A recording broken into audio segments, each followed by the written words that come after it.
Welcome, dear friend, to Sleepy Wiki. Please allow your shoulders to gently drop and your breath to soften, easing into a quiet rhythm. Tonight, let us simply wonder, what if the gates to another world, the strange occurrences in a small American town, had opened just a little later, as the millennium turned? Come, let us dream together of stranger things softly reimagined in the 2000s. A different kind of dawn breaks over the sleepy town of Hawkins, Indiana. The quiet hum of cicadas in the summer air, the rustle of leaves in autumn, the familiar rhythm of small-town life might still have been present.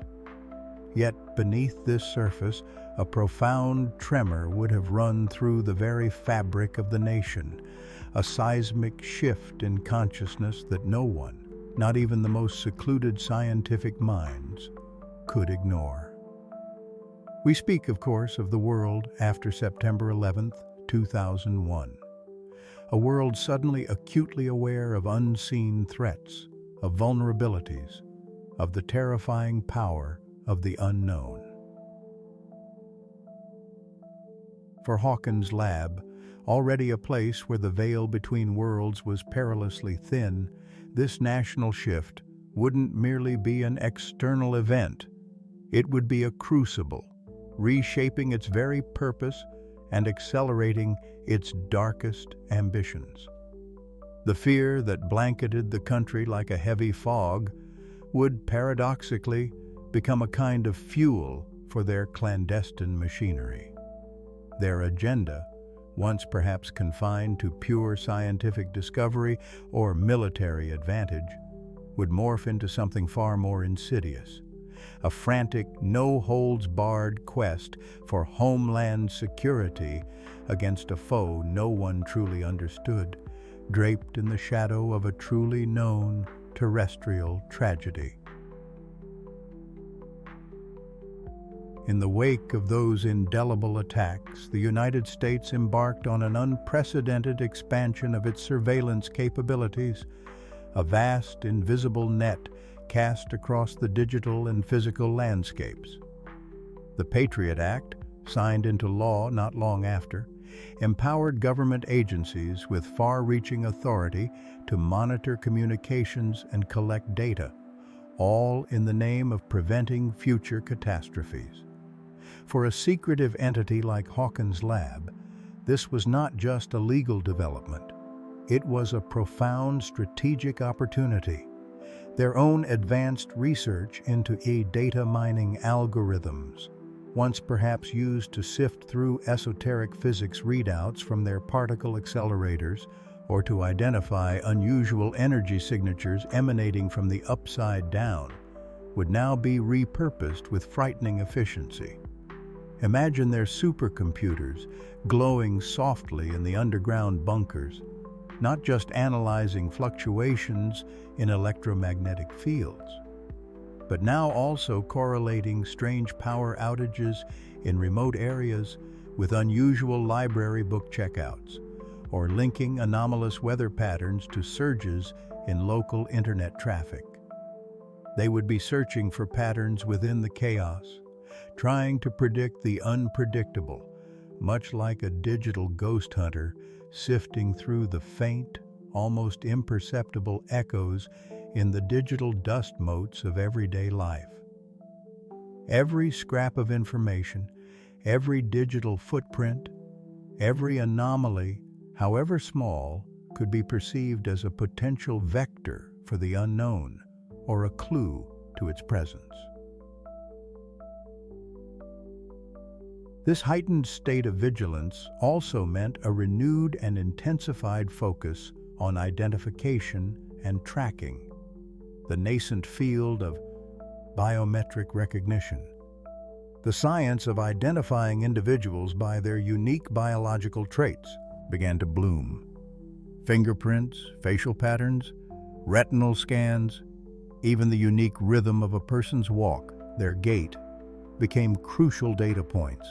For Hawkins' Lab, already obsessed with locating and controlling its assets like 11, this technological surge would have been a godsend.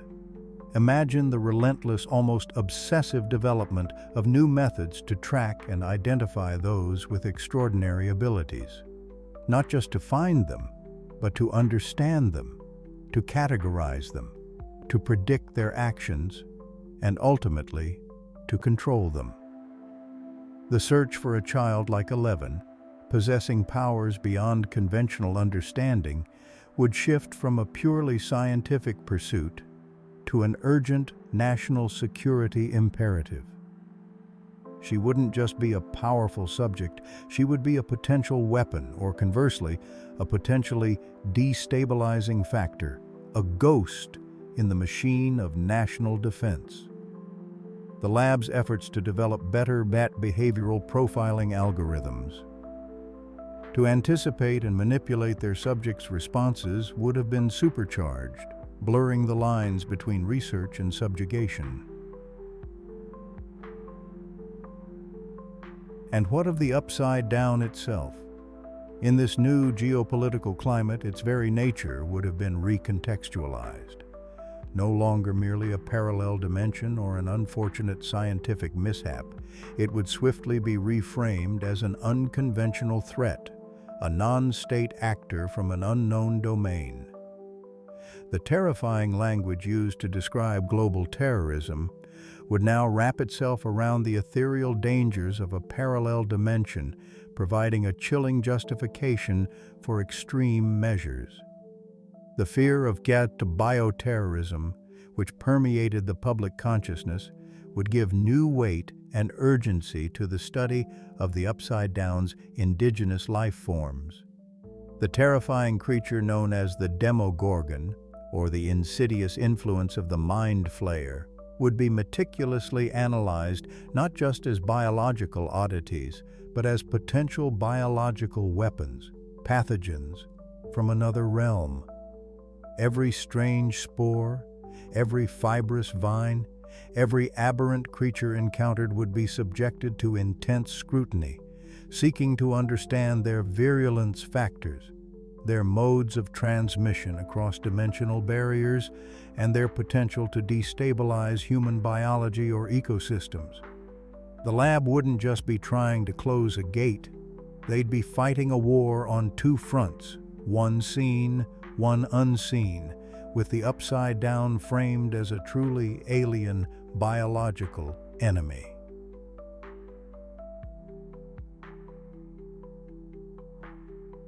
The profound psychological impact of shared trauma also presented a dark opportunity for Hawkins' lab. In a world gripped by collective anxiety, the human mind's susceptibility to suggestion, its capacity for both profound resilience and devastating vulnerability, became a new, urgent field of study.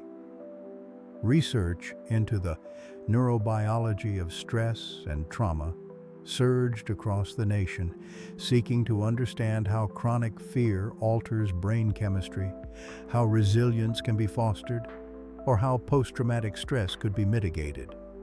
But for a lab like Hawkins, with its history of unethical experimentation, this research would have been twisted to a different end.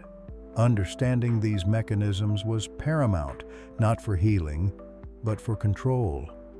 Sensory deprivation, environmental stressors, specific frequencies of sound or light, these weren't just tools for unlocking psychic potential, they could be refined for control, for creating a desired psychological state, or for subtly breaking an individual's will.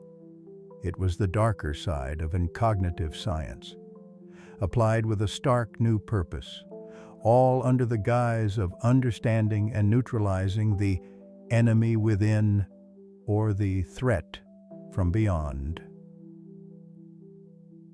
The post-9/11 world, with its pervasive anxieties and its singular focus on national security, would have allowed Hawkins' lab to operate with even greater impunity, its dark experiments shielded by the very real fears of the populace. Its budget would swell, its oversight would shrink, all justified by the existential threat of an unknown, unseen enemy that could, theoretically, strike from anywhere, even from a parallel dimension. The true horror was that the lab's dangerous work, once perhaps viewed with skepticism, would now be seen by some in power as a necessary evil, a grim safeguard against a world turned terrifyingly uncertain.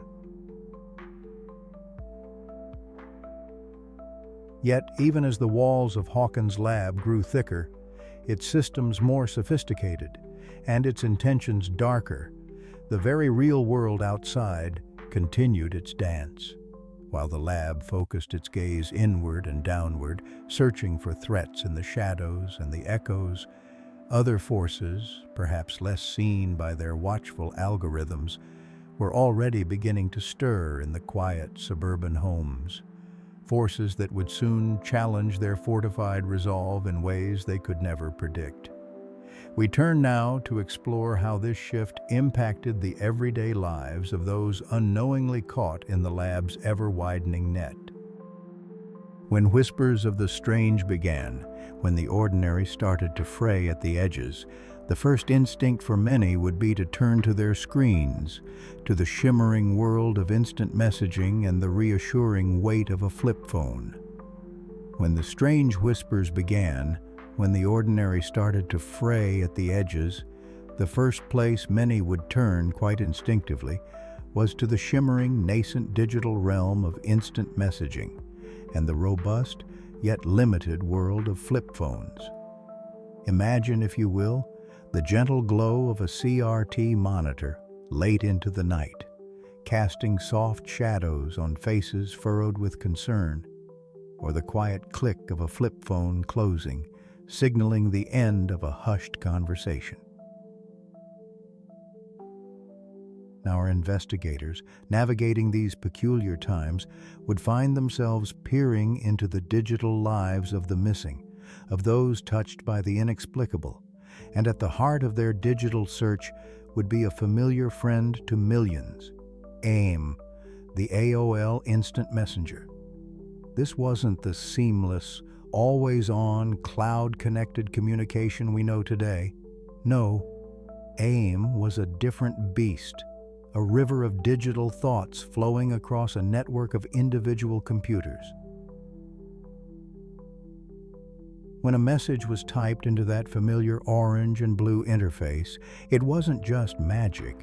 It was a sophisticated dance of data, little packets of information embarking on a journey.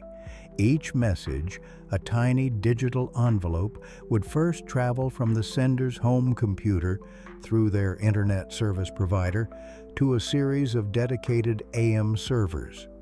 These servers, acting like central post offices, were the brains of the operation, using a specific set of rules and protocols, the OSCAR protocol, short for Open System for Communication in Real Time, to route messages to their intended recipients.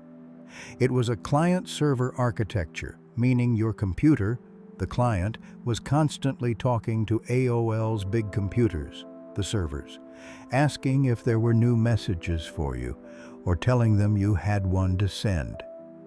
It was an always-on connection, a digital umbilical cord that, for many, defined their online presence. For our intrepid investigators, tracing these digital footprints would be a delicate act of digital archaeology. The first treasure trove of potential clues would be the buddy list. More than just a list of names, the buddy list was a real-time constellation of connections. Each name on it represented another user, and their present status, plage online, bas, plage away. Idle, bas, was like a tiny, pulsing beacon, a digital heartbeat indicating their activity. The AM servers maintained this global directory, a vast ledger of every screen name and its associated online status, constantly updating as users logged in or out, or set an mas away message. On ma na, the come away message. These brief, often cryptic or emotionally charged little snippets of text were mini digital diaries. Oh, BRB, eating pizza, or listening to Dashboard Confessional, don't want to talk. In a world where immediate, constant updates weren't the norm, these away messages became invaluable snapshots of a user's state of mind, their activities, or even subtle hints about their whereabouts or companions. For someone who vanished or someone acting strangely, an archived away message could be like finding a half-written note, offering a fleeting glimpse into their last conscious thoughts before the inexplicable took hold.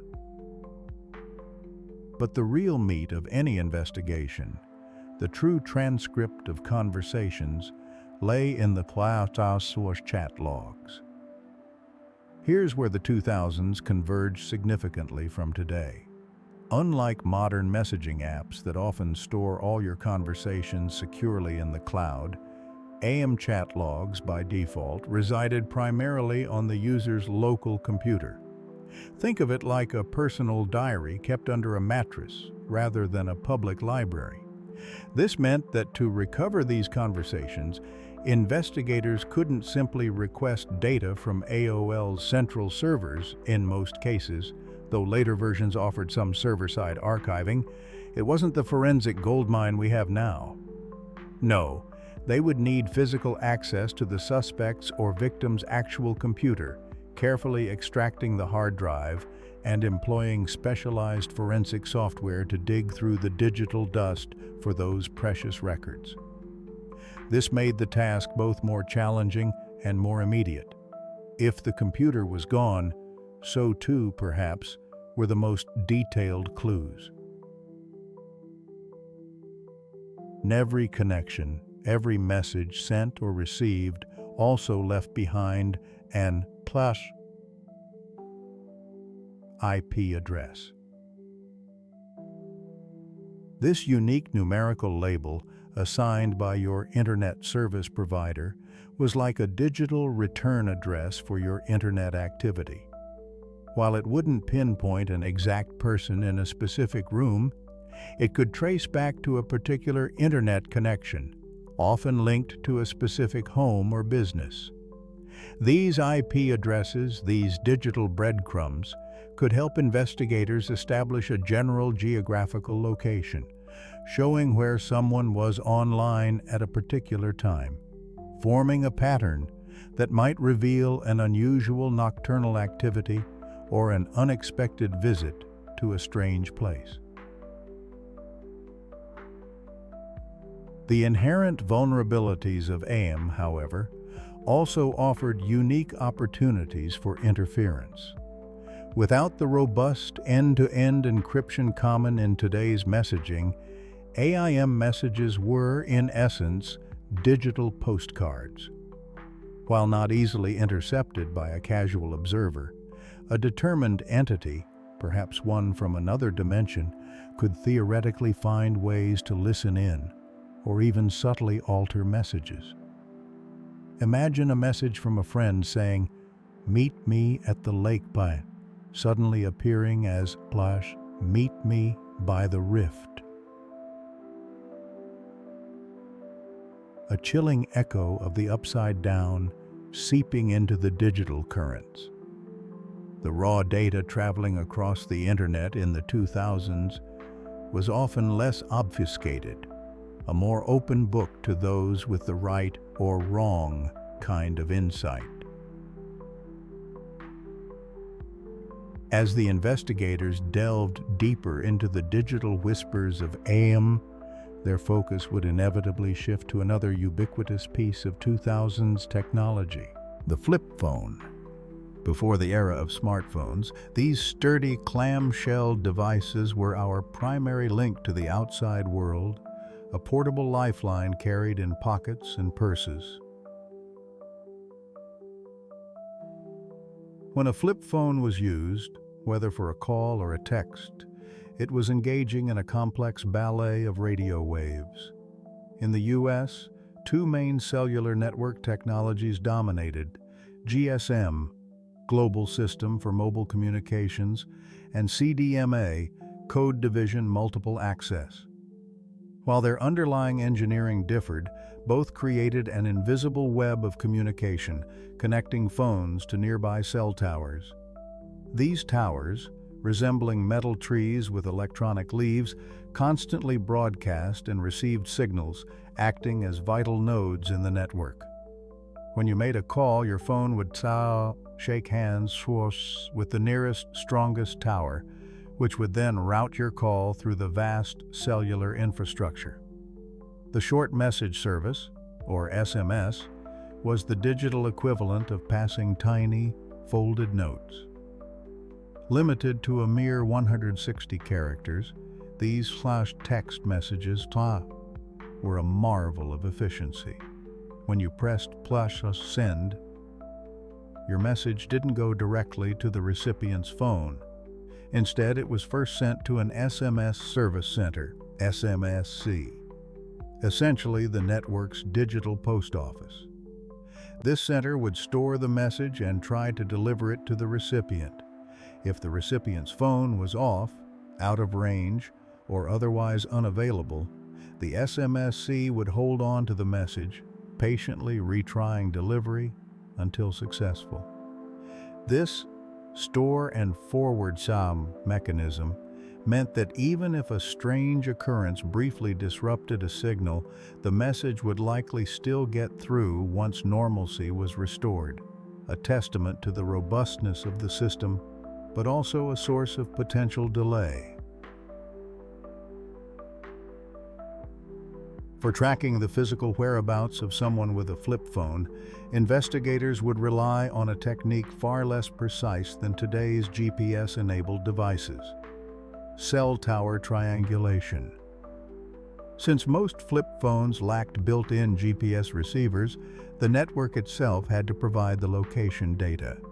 Each time a phone connected to a tower, the network recorded that interaction. By analyzing the signal strength and timing from multiple cell towers interacting with a single phone, experts could approximate its general location. Imagine it like a digital sonar, bouncing signals off a user's phone from several points and using the echoes to draw a rough circle on a map. It wasn't pinpoint accuracy, not like a precise dot on a satellite image, but it could tell you if someone was in a specific neighborhood, or perhaps, ominously, on the outskirts of a mysterious laboratory in the dead of night. The SIM card, subscriber identity module, a small chip nestled within GSM phones, was the phone's digital passport. It contained your phone number, network authorization data, and your unique IMSI, International Mobile Subscriber Identity. This little piece of plastic was crucial for linking a phone to an individual, allowing the network to identify and bill the correct user. CDMA phones had a different system, often baking the identity directly into the phone's firmware, making device-specific tracking even more intrinsic. M-Phone voicemail, a familiar companion to any flip phone user, was another valuable resource. Unlike local chat logs, voicemail messages were stored centrally on the network's servers. These recordings, like echoes caught in a digital bottle, could be retrieved by investigators with a court order, offering not just the content of the message, but also the nuanced tone of voice, the background sounds, an unexpected rustle, a distant clang, or perhaps an eerie, unidentifiable whisper that might hint at something beyond the ordinary. However, the very simplicity of flip phones also presented limitations. Their data capabilities were minimal, often limited to slow WAP, wireless application protocol, browsing, meaning less digital chatter to analyze. There were no photo locations, no sophisticated app data logs. The device itself was a sealed box, its internal memory typically sparse. Extracting data directly from a flip phone often required specialized forensic tools that could bypass the phone's operating system, physically connect to its internal memory, and meticulously download what few records might exist: call logs, stored SMS messages, and perhaps a small address book. It was a painstaking process, often yielding only fragments, like trying to piece together a mosaic from a handful of scattered tesserae. The silent strength of the flip phone, its enduring battery life, often lasting days on a single charge, also meant it could remain a beacon for longer periods than some early, power-hungry smartphones. This resilience could be a double-edged sword. A missing person's phone might continue to transmit for days, offering faint signals even as hope dwindled.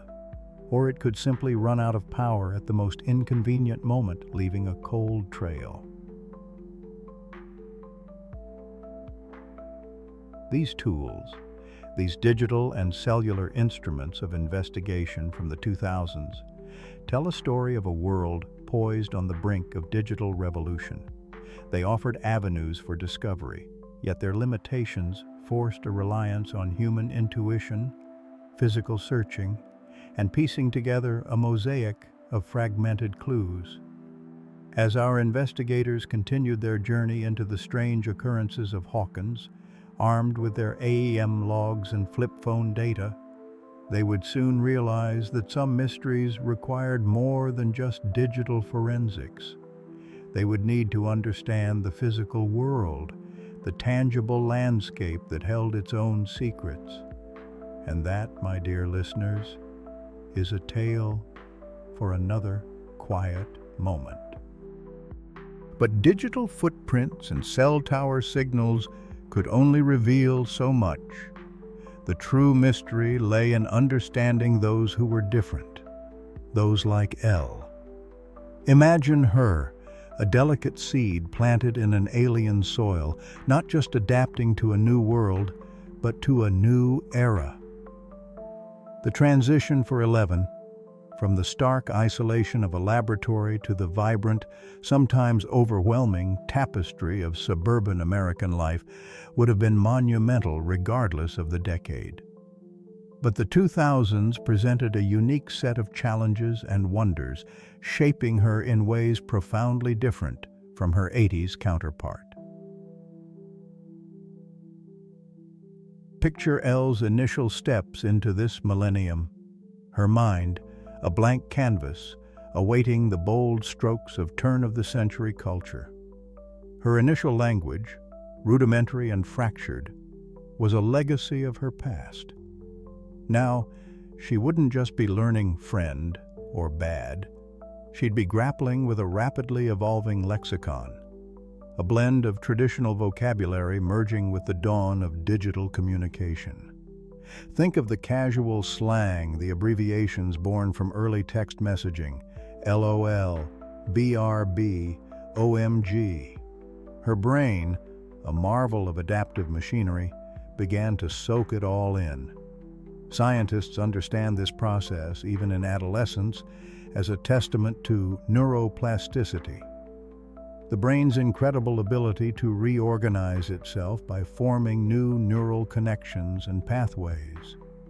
Each new word, each nuanced inflection she heard, literally etched itself onto her developing cortical map.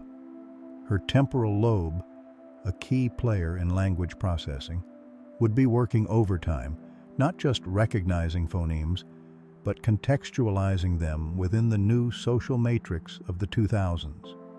She wasn't just learning words, she was learning the rhythm and cadence of an entire generation, often mimicking the speech patterns she observed, a phenomenon partially attributed to the activation of her mirror neuron system. helping her to internalize and reproduce new linguistic behaviors. Now, let's consider the technological landscape. The 80s had arcade games and VCRs. The 2000s, a burgeoning digital universe. Imagine Elle encountering a flip phone for the first time.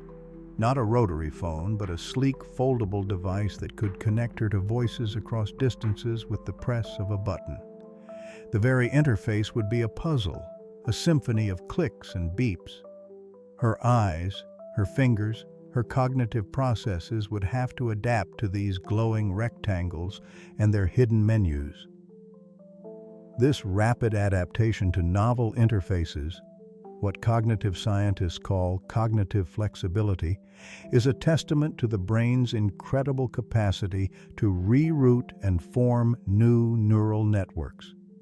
Her visual cortex would be processing new symbols, her motor cortex learning new button sequences, all while her frontal lobes, still maturing in adolescence, were trying to make sense of the social implications of a text message, the thrill of receiving one, or the anxiety of waiting for a reply.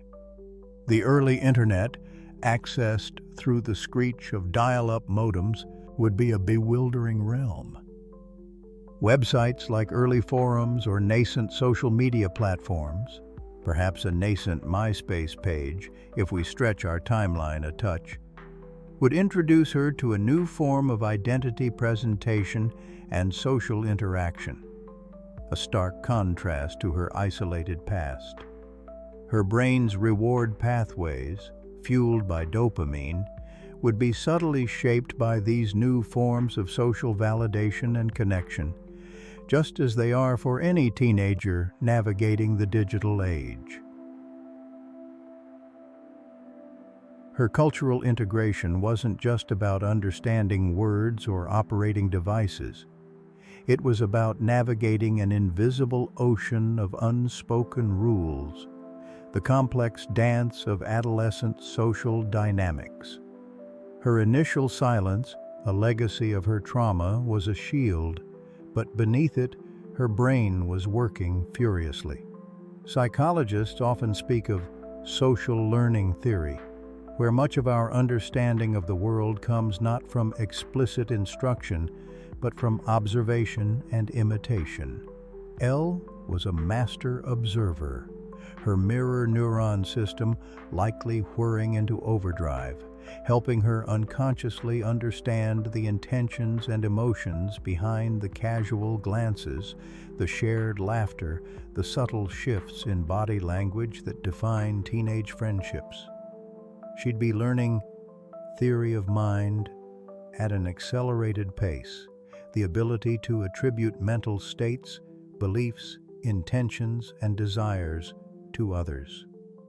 This crucial cognitive skill, largely governed by the prefrontal cortex, would be vital for her to understand why a certain outfit was cool, or why a particular song evoked such strong emotion in her friends. Fashion, too, would tell a story of adaptation.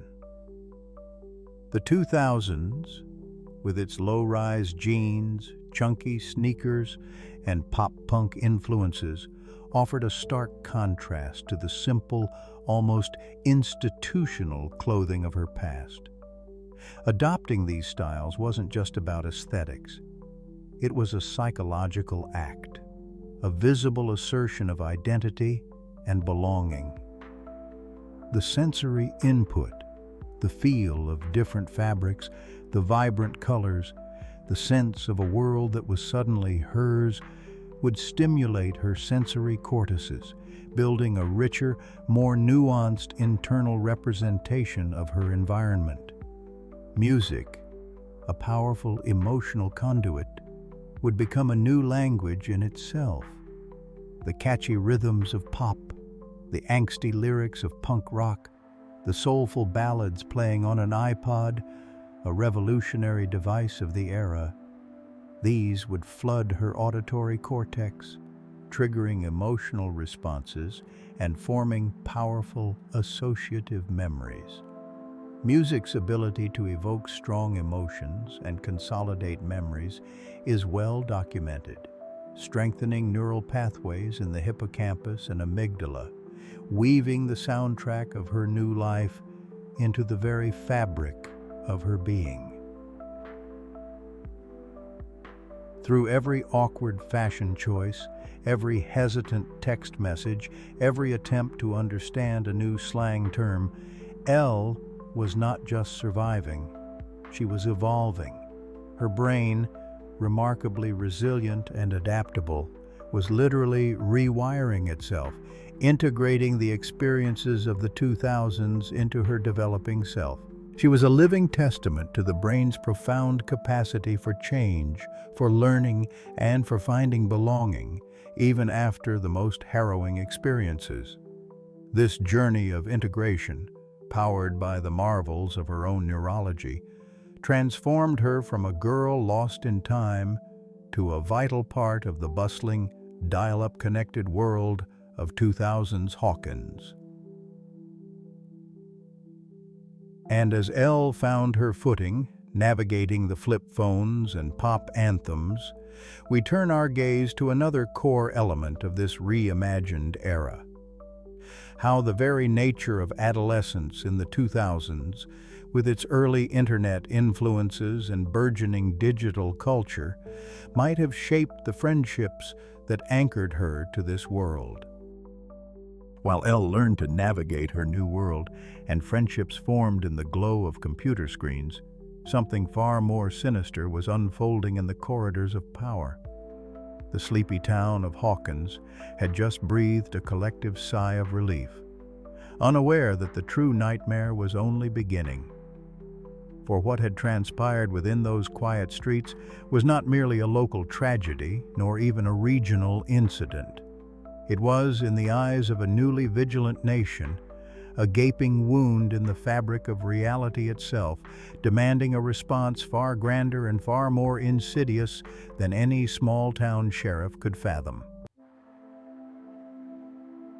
Imagine, if you will, the United States in the early 2000s. The air still thick with the dust of shattered certainty from a monumental attack on its own soil. Fear, a potent, pervasive thing, had taken root, and with it, a relentless drive for control, for information, for an unyielding sense of security. This was the era of the Department of Homeland Security, an entity born from the very crucible of that fear, designed to stand as an impenetrable shield against the unknown. And what emerged from Hawkins was, without a doubt, the ultimate unknown. When the initial reports, fragmented and unbelievable, reached the ears of power, they weren't dismissed as fantasy. Instead, they were absorbed into a bureaucratic machinery designed to process threats, categorize them, and ultimately neutralize them, or, failing that, render them invisible. The events in Hawkins became a top-tier national security priority, not because of what they superficially represented, but because of what they fundamentally challenged: our understanding of the universe and our perceived control over it. At the heart of the cover-up was the rift itself, the gaping, pulsating wound that had briefly exposed another dimension. To the public, it would be a geological anomaly, perhaps a never-before-seen phenomenon of tectonic plate shifts, or a freak energy burst from some mismanaged industrial experiment. But to the clandestine teams dispatched by Homeland Security, guided by the few remaining scientists who had witnessed the truth, it was something far more profound.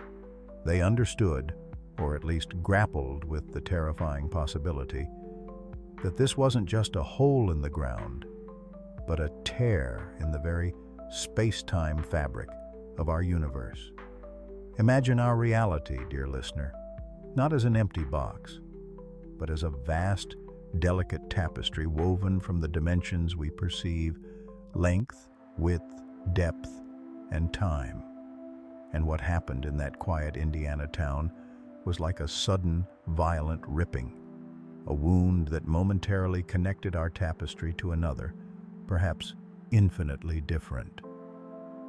1. The scientific implications were staggering. The very theories of multiverse existence and a quantum entanglement suddenly leapt from the realm of abstract physics into terrifying, visceral reality. To explain this to a public still reeling from existential threats would, in their assessment, be to invite chaos. So the narrative became simpler: a highly localized, contained incident with no wider implications. Then there were the entities, those grotesque, flower-faced predators that had stalked the shadows. How do you classify a creature that seems to defy all known biological principles, one that appears to have materialized from another plane of existence? Homeland Security's rapid response teams weren't just about containment. They were about redefinition. These creatures, they would secretly claim, were either an advanced form of biological weapon, possibly from a hostile foreign power, or a mutated species born from an unknown environmental catastrophe. The truth, whispered only in secure, windowless rooms, was far stranger. These weren't just animals, they were an enigma of xenobiology. Their eerie coordination, their seemingly collective awareness, hinted at a complex, possibly psionic, hive mind, communicating not through earthly sounds, but perhaps through incredibly subtle bioelectrical impulses, or pheromones, that resonated across their species, creating a terrifyingly efficient, unified organism, a creature whose very being challenged the tree of life itself, demanding a complete reevaluation of what constitutes life and its origins. Such a revelation, they reasoned, would shatter public trust and unleash a torrent of fear that no amount of spin could contain. And what of the girl? The one with the extraordinary abilities, the whispers of psychokinesis and telepathy. In a world still coming to terms with the very real limitations of human physiology, the idea of a child capable of bending reality with her mind was not merely unbelievable, it was dangerous. Dangerous because it implied vulnerabilities. Dangerous because it suggested uncontrolled power. In the 2000s, such an individual would be immediately classified as a potential weapon, a threat, or even a bizarre form of mental illness exacerbated by trauma. The truth, again, was far more nuanced and unsettling.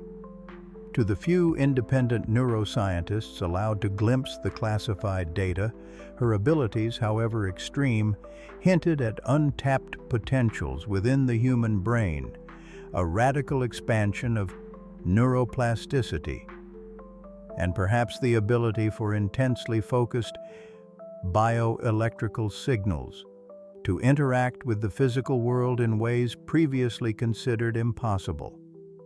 But Homeland Security would never permit such speculation. Instead, they would discredit any witness testimony, categorize unusual events as mass hysteria, or attribute them to sophisticated yet earthly technological trickery. The human mind, they knew, could be a malleable thing, prone to suggestion and the comfortable embrace of plausible deniability. This wasn't just about hiding a secret. It was about protecting a carefully constructed reality. The 2000s, with its nascent digital age, presented both challenges and opportunities for such a cover-up. The internet was a wild frontier, but it was also increasingly trackable. Homeland Security understood the delicate dance of information propagation. They knew that a single, verifiable anomaly, if allowed to spread unchecked, could destabilize society faster than any conventional weapon. They meticulously scrubbed digital footprints, intercepted communications, and planted counter-narratives. Official channels would issue statements of classified military exercises or extreme weather phenomena, designed to be just plausible enough to soothe public anxiety. The human mind, dear listener, often seeks patterns, even where none exist, and finds comfort in official explanations, a phenomenon psychologists call confirmation bias.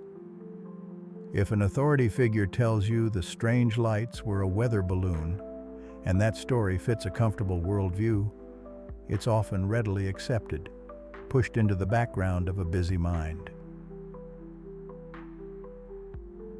It was a vast, silent machine working behind the scenes, scrubbing away inconvenient truths like digital dust, meticulously crafting a comfortable, believable fiction.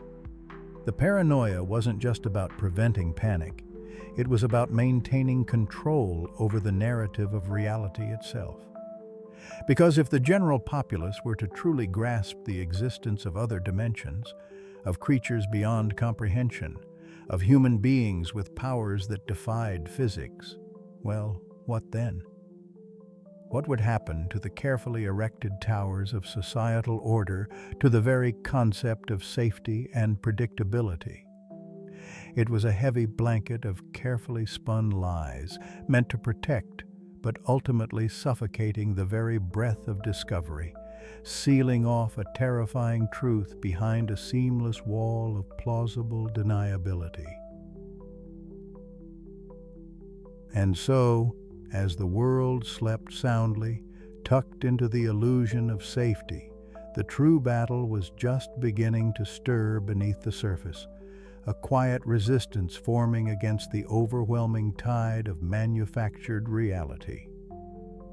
What then of those who refused to believe the official story? How would they, with their fragile truths, fare against the might of a nation determined to keep its secrets? We shall explore that next as we delve into the unforeseen consequences of a world built on lies. The lies, the cover-ups, the manufactured realities, they couldn't contain what was seeping through. The Upside Down itself was changing, absorbing the very essence of this new millennium, becoming not just a place, but an echo. Imagine, dear listener, a world that doesn't merely exist parallel to our own, but one that resonates with our deepest cultural anxieties and technological nascent dreams, a distorted mirror reflecting the dawn of a new millennium. In the 2000s, the Upside Down would not just be a dark, cold inversion of Hawkins. Oh no, it would be a place woven from the very signals and frequencies that defined the era. Think of an echo, not just of sound bouncing off a distant wall, but of information, a thought, a melody, a digital image, persisting, though twisted, long after its original source has moved on. Scientifically, an echo is a reflection of a sound wave returning to the listener after hitting an obstacle. The time it takes for that wave to return, its bad delay, tells us about the distance. But imagine, for a moment, an echo across dimensions where the obstacle is a veil between worlds, and the delay is a subtle distortion in time or perception.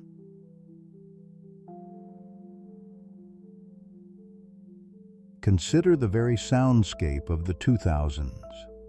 It was a symphony of emerging digital noise, the screech and static of dial-up internet modems. Connecting, a frantic, almost biological handshake between machines. If the upside down were to echo this, its pervasive hum wouldn't just be the growl of the vines, but a chorus of corrupted data streams, a perpetual low-frequency digital static. The scientific principle at play here is signal degradation. In our world, information travels through wires and airwaves as electrical signals or electromagnetic waves. These signals are susceptible to noise, unwanted interference that corrupts the original message. In the upside down, this noise wouldn't be accidental. It would be the very essence of its existence, twisting the familiar into something menacing. Your favorite pop song from an MP3 player might become a fragmented, glitchy melody, its sample rate, seemingly corrupted, leaving only eerie sonic artifacts where vibrant chords once soared. Visually, too, the upside down of the 2000s would absorb and refract the aesthetics of the time. Picture the early days of 3D computer graphics, polygons, sharp edges, texture maps that sometimes struggled to render smoothly. These weren't flaws to the upside down. They were its very language. The buildings of Hawkins, when viewed through its dimensional veil, might appear with the stark, blocky geometry of an early PlayStation game, their textures flickering like a corrupted video file. This isn't just an artistic choice. It's an echo of how our brains process evolving visual information. Our visual cortex constantly builds models of reality, filling in gaps. But in a world echoing with digital nascent forms, those gaps might be deliberately left, creating a sense of unease, a constant subtle perceptual illusion that something isn't quite right, like seeing aliasing, the jagged edges on curves, in the very fabric of reality. Remember the rise of anonymous online communities, chat rooms, and early social media platforms? The feeling of interacting with something unseen, a ghost in the machine, was palpable. The upside down could exploit this burgeoning digital anonymity. The monstrous entities might not just appear as physical threats, but as malevolent presences that subtly infiltrate digital spaces, sending cryptic messages, corrupting files, or manifesting as chilling creepypastas that jump from screen to reality. From a psychological perspective, our brains are wired for pattern recognition and social connection. When these fundamental needs are met with distorted patterns and anonymous, unsettling connections online, it can trigger deep-seated anxieties, amplified by the unknown nature of the digital realm. The upside down, feeding on this, would weaponize the very channels we sought for connection. Think about the pop culture artifacts that define the millennial generation. The raw energy of calm nu metal, bands with their distorted guitars and often guttural vocals, the synthetic, often aggressive sounds of early EDM, the visual grit of early 2000s horror films that leaned into jump scares, and the visceral. These weren't just forms of entertainment. They were expressions of a collective cultural subconscious, anxieties bubbling to the surface. The upside down would absorb these frequencies of fear. The very air might hum with a distorted, slowed-down echo of a Linkin Park riff, or the oppressive beat of a techno track turned sinister. Its waveforms, stretched and manipulated to induce dread. Our auditory processing system is incredibly sensitive to changes in pitch, rhythm, and volume, and the upside down would be a master conductor of this unsettling symphony. And even the narratives of the time would find their echoes.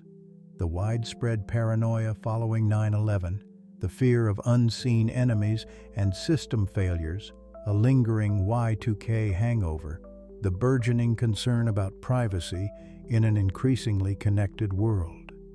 These weren't just news headlines. They were psychological landscapes. The upside down, in its parasitic existence, doesn't just mirror physical reality. It preys on our collective consciousness, amplifying our anxieties. It would feel like a constant, insidious virus, not biological but informational, subtly corrupting our sense of security, much like early computer viruses could spread unseen and wreak havoc. The sense of digital isolation amidst burgeoning connectivity, the feeling of being watched by unseen entities in a global network, would find a chilling, literal manifestation in a world where the lines between our reality and its corrupted reflection are terrifyingly thin.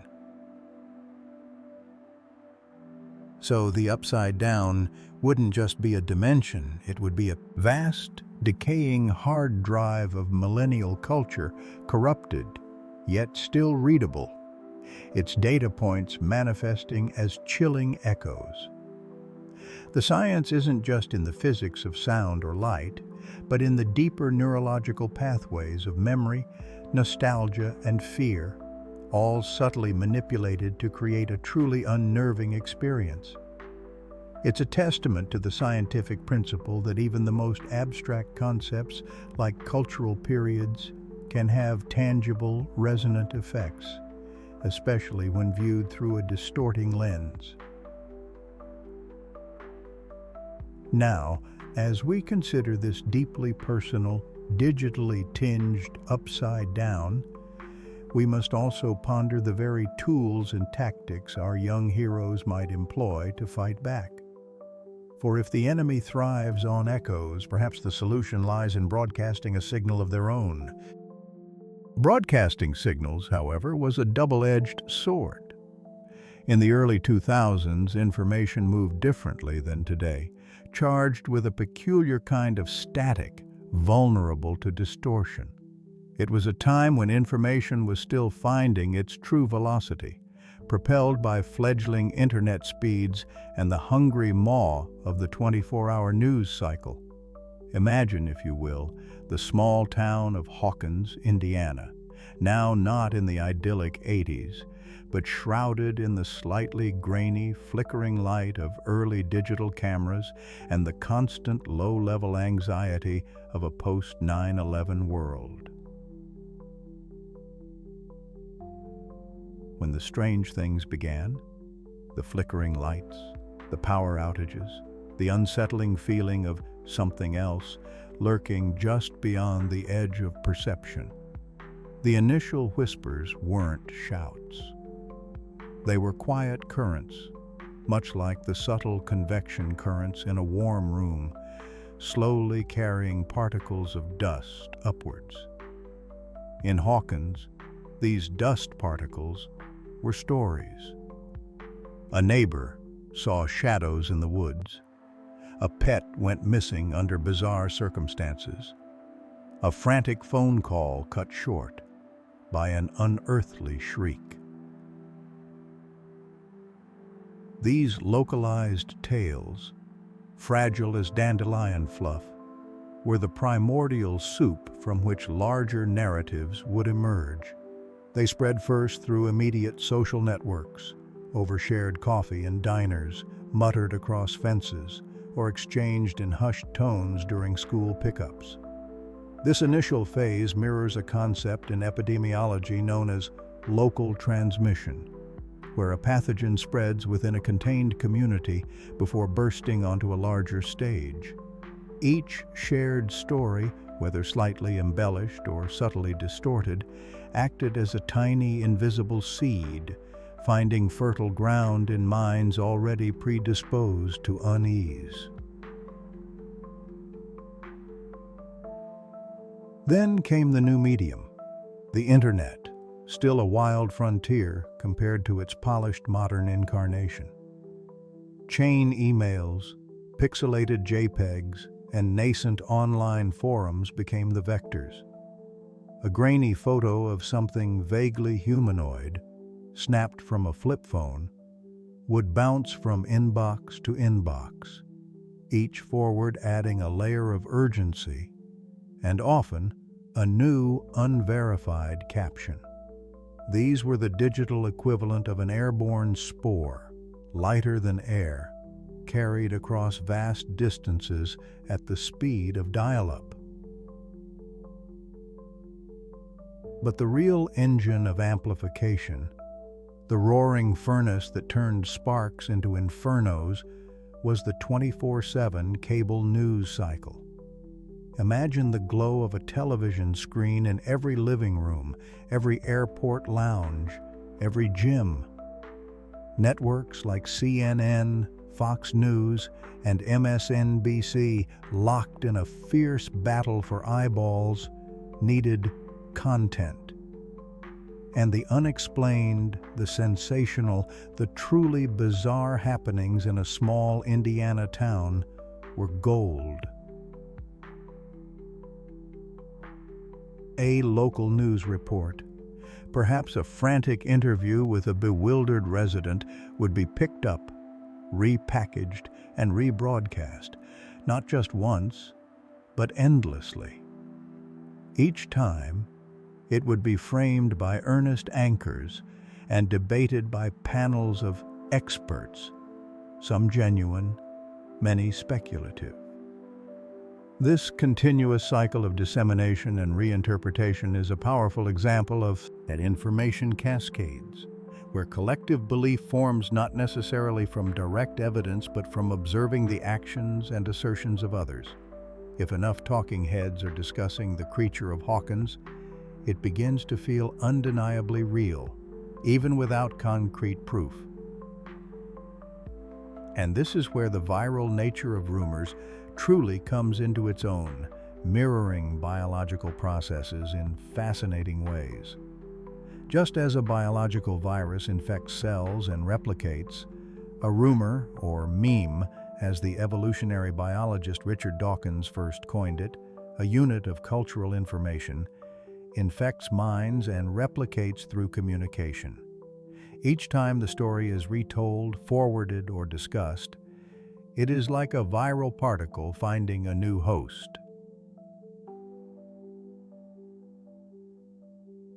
The strength of its spread could even be metaphorically described by a concept like R0, RR0, which in epidemiology represents the average number of people one infected person will pass a virus on to. For a rumor about a shadow creature in Hawkins, its R0 would be incredibly high. One person hears it, tells 3 friends. Each of those friends tells 3 more. Soon, the story explodes, reaching critical mass. And like a biological virus, these rumors often undergo mutation. A shadow becomes a definite silhouette, a rustling in the woods becomes a growl, a power surge becomes a targeted attack. Details are added, removed, or exaggerated, often to make the story more compelling, more horrifying, or simply to fit the teller's existing worldview. And our own psychology, too, played a significant role in fueling this wildfire. Humans are wired for pattern recognition and threat detection. When confronted with the unexplained, our brains instinctively seek narratives to make sense of the chaos. This is where confirmation bias enters the scene, a quiet little filter in our minds that loves to embrace information that already agrees with what we suspect. If you already believe the government is hiding secrets, then stories of a clandestine military experiment gone wrong in Hawkins will resonate deeply, reinforcing your existing convictions. Every flickering light becomes proof. Every evasive official confirms the cover-up. Then there's the availability heuristic, another fascinating mental shortcut. This means we tend to overestimate the likelihood of events that are easily recalled or vivid in our memory. When cable news loops the same terrifying footage or repeats the same ominous warning, it makes those scenarios feel more immediate, more probable. The image of a bewildered sheriff, the frantic cries of a missing child's parent, these become anchors in our minds, making the fear feel ever present. And fear itself, of course, is a powerful accelerant. When our amygdala, the brain's alarm system, is fully engaged, our capacity for rational, critical thought diminishes. We become more susceptible to simplistic explanations, to us versus them narratives, and to finding comfort in group consensus, even if that consensus is based on shaky ground. The collective anxiety surrounding the mysteries in Hawkins wasn't just a reaction. It was a potent ingredient, thickening the psychological air, making it easier for panic to spread. The stories themselves evolved into monstrous hybrids. Was it a top-secret government project from the nearby military base, perhaps involving interdimensional travel, reminiscent of Cold War anxieties and tales of Area 51? Was it an alien presence, drawn to Earth by our burgeoning technology, a fear fueled by popular culture and blurry UFO photographs? Or was it something darker, more primordial, a demonic entity unleashed, tapping into older mythological fears? The 2000s, still reeling from Y2K scares and the profound insecurity of a post-9/11 world, offered a fertile psychological landscape for any and all of these narratives to take root. Different news channels, catering to different demographics, would emphasize different facets of these rumors, inadvertently creating echo chambers, even before the term became widespread. One network might focus on governmental conspiracy, fanning the flames of distrust. Another might lean into the scientific curiosity, albeit often with sensationalized speculation. Meanwhile, online, forums dedicated to the paranormal or conspiracy theories would consolidate their own versions of the truth, reinforcing each other's beliefs, making it increasingly difficult for any dissenting voice or factual correction to penetrate. The result was a sprawling, chaotic tapestry of half-truths, outright fabrications, and genuine fear. The sheer volume of conflicting information, amplified by the relentless drumbeat of the 24-hour news cycle and the rapid-fire spread of the early internet, made it almost impossible for the average American to discern fact from fiction. The truth, whatever it might truly be, became buried under layers of sensationalism and psychological projection. The very air, it seemed, was vibrating with a low hum of anxiety and the persistent, unsettling question, what if? And as these viral rumors took hold, weaving their way into the fabric of national consciousness, they began to demand a response.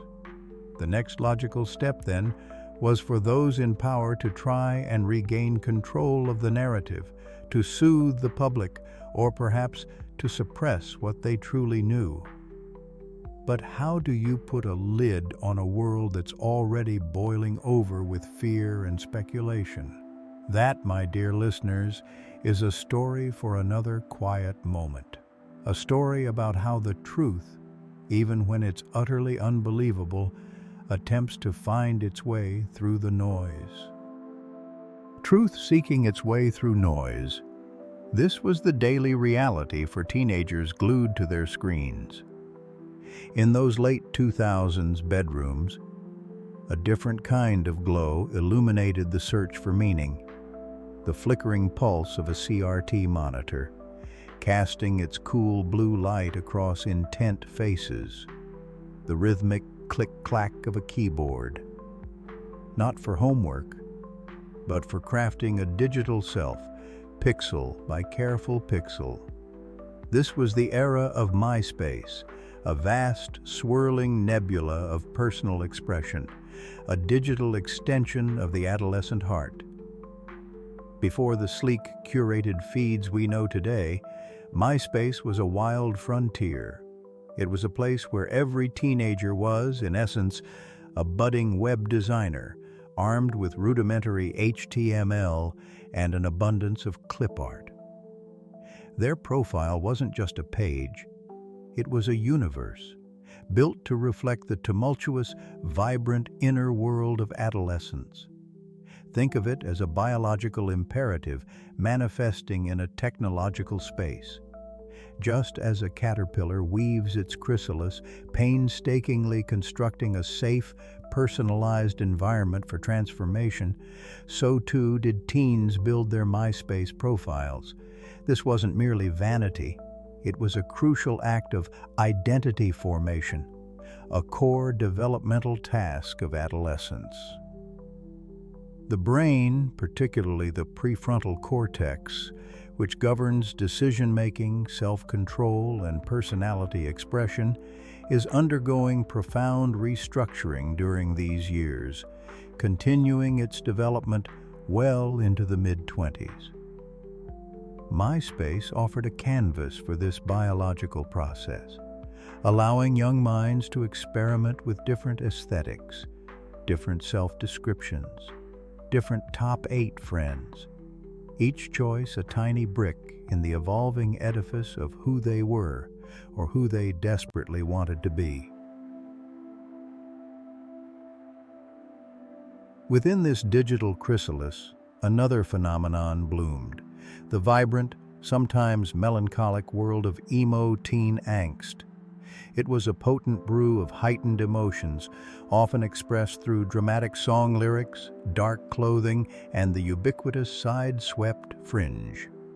To an outside observer, it might seem like mere theatrics, but beneath the surface lay a profound neurobiological reality.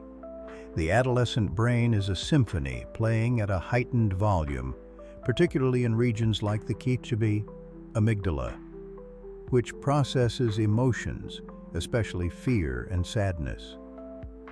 This heightened emotional reactivity, combined with the still developing prefrontal cortex, means feelings are often felt more intensely and regulated less effectively than in adulthood. It's like having an orchestra playing a powerful score, but the conductor, the prefrontal cortex, is still learning the nuances of the baton.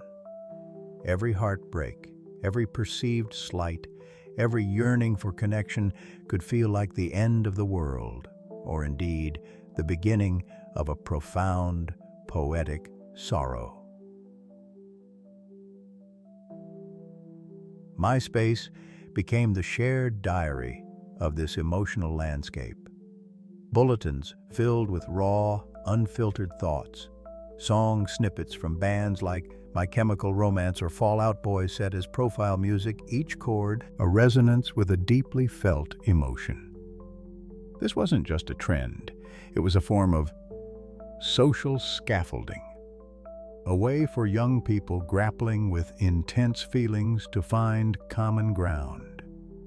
When a teenager chose Helena as their profile song, they weren't just sharing music, they were broadcasting a frequency, inviting others who resonated with its particular blend of sorrow and defiance to connect. This shared experience, often mediated through music, is known to activate the brain's reward system, releasing dopamine and fostering feelings of belonging and understanding. In a world that often felt isolating, MySpace provided a digital campfire around which these shared anxieties and passions could flicker. And what if, within this highly charged emotional atmosphere, something else began to seep in? What if the digital static, the corrupted HTML, the glitches in a personalized layout weren't just coding errors, but echoes from another dimension? Imagine a teenager painstakingly curating their profile only for their chosen background image to distort, their carefully selected song to play in reverse, or their top 8 friends list to subtly shift, adding a spectral, unknown 9th friend. The raw, unfiltered emotional energy of the emo subculture, amplified by the digital echo chamber of MySpace, could act as a beacon, a thin place where the veil between worlds thinned further. Perhaps the intense emotional resonance of a mournful bulletin, steeped in adolescent sorrow, could become a conduit. A powerful emotion, when broadcast widely through a nascent social network, might create a ripple, a tremor that could be felt far beyond the confines of a bedroom. In a world where reality itself was bending, these profiles weren't just static pages, they were living documents, constantly updated, constantly reflecting the inner turmoil that could, perhaps, be sensed by something else. As these digital ripples spread, connecting disparate lives across the emerging network, the focus of our tale begins to shift, moving beyond the individual profiles to the broader landscape they inhabited. We turn now to the sprawling, often chaotic, early days of peer-to-peer file sharing and the digital Wild West of LimeWire, where secrets weren't just shared, but perhaps downloaded into existence.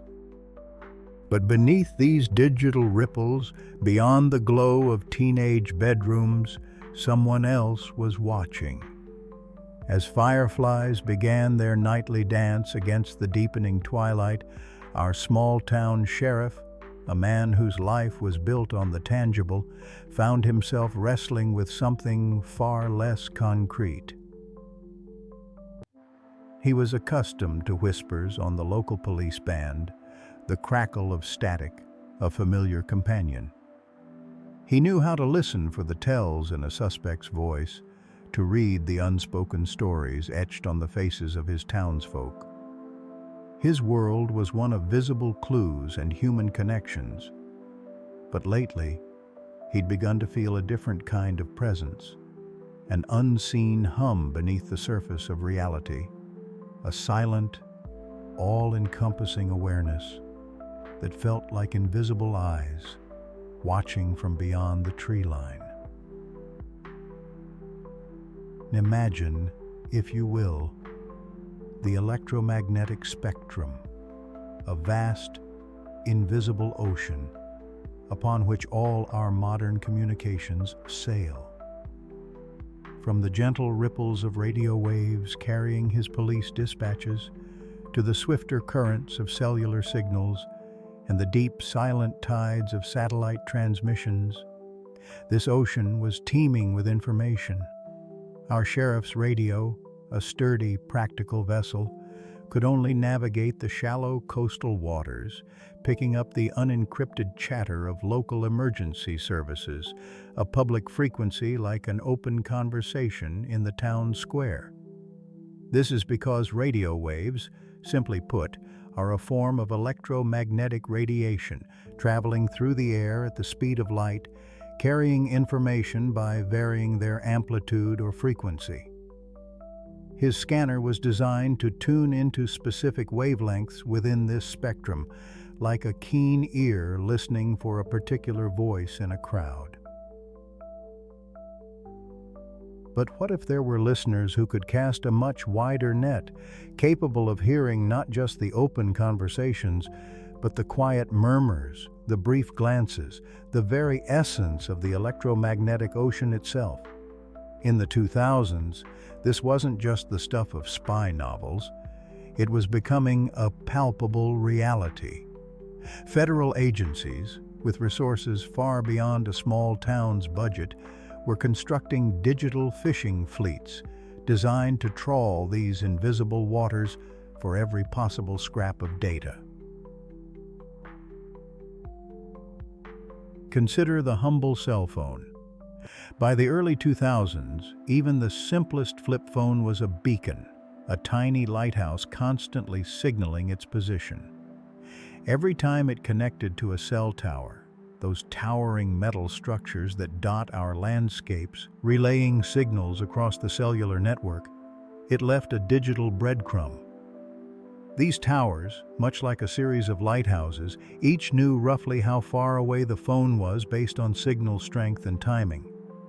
And when your phone connected to several towers at once, a technique known as cell tower triangulation, or more accurately, multilateration, could pinpoint its general location. It wasn't always exact, not like a GPS dot on a map, but it was enough to sketch out a person's movements, a digital ghost tracing their path from one part of the town to another, or even across state lines. The sheriff, if he were lucky, might get a subpoena for this data, a slow, arduous process. The federal agents, however, were often operating with a different set of rules, or entirely without them, especially in matters deemed critical to national security. Then there was the internet, slowly but surely weaving its way into homes, even in quiet towns. Every email sent, every website visited, left a trail and bought IP address, like a digital street address for your computer. This wasn't just about the what of the message, but the who, when, and where. This, dear listeners, is what we call metadata. Data about data. It's like looking at the envelope of a letter. You know who sent it, who received it, when it was mailed, and even the postmark of where it originated without ever having to read the letter's content. In the early 2000s, while the content of emails and calls might have required warrants, the collection of this metadata was often a far more permissive affair, a silent tapestry woven from billions of these seemingly innocuous details.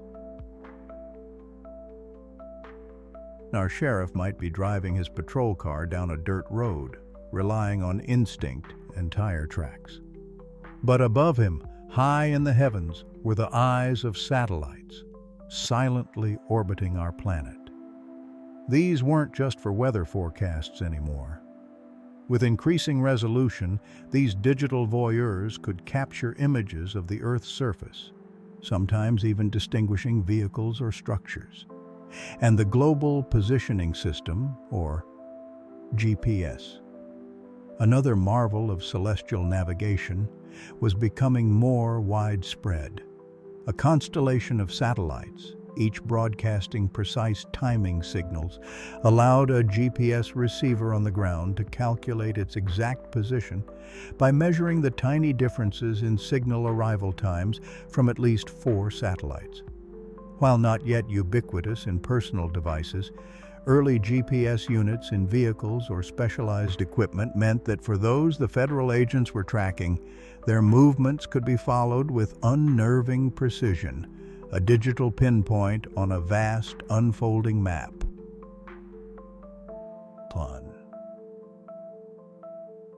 The tension was palpable for the sheriff. He might make a cash purchase to avoid a credit card trail, or use a payphone, a relic of a bygone era, to make a discreet call, knowing that every cellular conversation, every digital message was a potential thread in a much larger, unseen web. He understood that these federal operations weren't just about listening.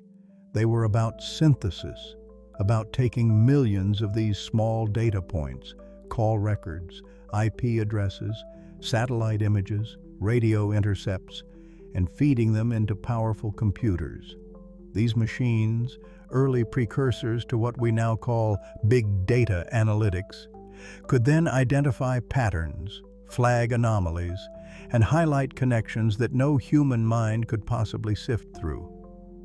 It was like taking every single whispered word, every fleeting glance in the entire town, and having an invisible superlibrarian organize it all, cross-reference it, and then tell you exactly who was talking to whom, about what, and when. This vast, invisible apparatus of surveillance meant that the sheriff's investigation, rooted in the dirt and grit of his small town, was constantly being overshadowed by a silent, omnipresent observer. He wasn't just chasing shadows in the woods anymore. He was navigating a landscape where the very air, the very currents of information, were being monitored, analyzed, and controlled by forces far beyond his comprehension. And that, dear listeners, brings us to the very heart of the mystery, a mystery that began with a flickering light and a strange hum in the air, leading us to wonder what exactly was happening with that strange energy signature the scientists were tracking. That strange energy, that electromagnetic hum the sheriff sensed but couldn't see, our young heroes experienced it differently. For them, the shift from the synth-laden 80s to the raw, aggressive sonic landscape of the 2000s had already reshaped the very air they breathed. Imagine Mike, Lucas, Dustin, and Max, perhaps even Will, now a few years older, their Walkmans and Discmen replaced by early MP3 players, or even the iconic white earbuds of a nascent iPod. Their personal soundtracks are no longer synth-wave anthems, but a cacophony of sound that speaks to a different kind of adolescent angst and energy. The driving, distorted guitars and rhythmic shouts of nu metal bands like Linkin Park or Korn fill the air, their low frequencies thrumming deep in the chest, a visceral experience. Or perhaps it's the earnest, rapid-fire chords and anthemic choruses of pop-punk, from Blink-182 to Green Day, a soundtrack of youthful rebellion and camaraderie. This isn't just background noise, it's a fundamental shift in the acoustic ecology of Hawkins, a change that subtly yet significantly alters how our heroes perceive and interact with the terrifying reality of the Upside Down. Consider the science of these sounds for a moment, gently drifting in the night. Nu metal, with its deep resonant bass lines and often syncopated heavy rhythms, is a master of low-frequency sound waves. These aren't just vibrations for the ear, they are vibrations for the entire body. The human ear is most sensitive to frequencies between 2,000 and 5,000 hertz, but low frequencies, below 200 hertz, are often felt as much as heard. Picture the sheer pressure of a kick drum, the growl of a 7-string guitar tuned to drop D, creating sound waves with significant amplitude. When these waves travel through the air, they don't just tickle the eardrum, they propagate kinetic energy, pushing and pulling at the very atoms around us. For a creature like the Demogorgon, which we've come to understand relies heavily on auditory and perhaps olfactory senses in its own dimension, such a constant, powerful sonic presence could be a profound disruption. Imagine our heroes, cornered in a dimly lit warehouse, the air thick with the metallic tang of fear and something else, a faint, cloying sweetness from the Upside Down, a portable stereo perhaps, or a boom box salvaged from an older sibling's room blasts a nu metal track. The decibel level is immense, pushing past the pain threshold for prolonged exposure, perhaps even reaching levels that could cause temporary threshold shifts in hearing. But for these teenagers, facing a horror beyond comprehension, this cacophony isn't just noise, it's a shield. The deep, guttural frequencies could act as a sonic camouflage, confusing the Demogorgon's echolocation, or its ability to discern subtle movements. Its own primitive auditory system, tuned to the eerie silence or the rustling of its native dimension, might be overloaded, its sensory input scrambled by the sheer unyielding wave of acoustic energy. The creature might register not distinct prey, but a diffuse, painful pressure, a wall of incomprehensible sound that makes its primitive brain recoil. Now, let's turn to pop punk. While less about brute sonic force, its scientific impact is no less potent, particularly on the human brain. Pop punk's characteristic rapid tempos, often exceeding 160 beats per minute, directly mirror and can even induce an increased heart rate. The brain, particularly the adolescent brain with its still developing prefrontal cortex and highly active limbic system, the emotional center, is incredibly susceptible to the rhythmic and melodic patterns of music. The anthemic, often defiant lyrics, combined with driving chords, trigger the release of neurotransmitters like dopamine and norepinephrine. Dopamine, the reward chemical, fosters a sense of motivation and even mild euphoria, while norepinephrine, closely related to adrenaline, primes the body for action. Imagine Lucas, his hands sweating on the baseball bat, his own pulse thrumming in time with a Blink-182 drum beat blasting from a speaker tucked into his backpack. This isn't just psychological support. It's a physiological cascade, prepping his muscles with oxygen, sharpening his reflexes, and dulling his perception of pain, all courtesy of the rhythmic stimulation. The very neural networks responsible for processing rhythm, primarily in the auditory cortex and cerebellum, become highly active, creating a powerful sense of synchronization between the external music and the internal bodily state. This synchronicity can create a heightened sense of agency and reduce perceived effort, crucial advantages when facing an overwhelming threat. Let's circle back for a moment to the nuanced science of nu metal's rhythmic complexities. Beyond sheer volume, many nu metal tracks incorporate syncopation, rhythms that place accents on normally unaccented beats, and sometimes even polyrhythms, where two or more independent rhythms are played simultaneously. For a creature like the Demogorgon, whose primary mode of perception in its own dimension might rely on simpler, more predictable sonic patterns, the rustle of leaves, the distant drip of moisture, the regular thump of a heartbeat. Such intricate and discordant acoustic input could be profoundly disorienting. Its auditory processing centers, designed for detecting subtle signals amidst silence, would struggle to decipher meaningful information from this barrage. It's akin to a highly specialized sensor, built for detecting a single specific frequency, suddenly being overwhelmed by the entire radio spectrum broadcast at maximum power. This sonic noise cloud, scientifically speaking, is a massive increase in signal entropy for the Demogorgon, making it harder to distinguish its prey from the chaotic background. The confrontation with a Demogorgon in the 2000s would still be a terrifying dance with the primal fight-or-flight response.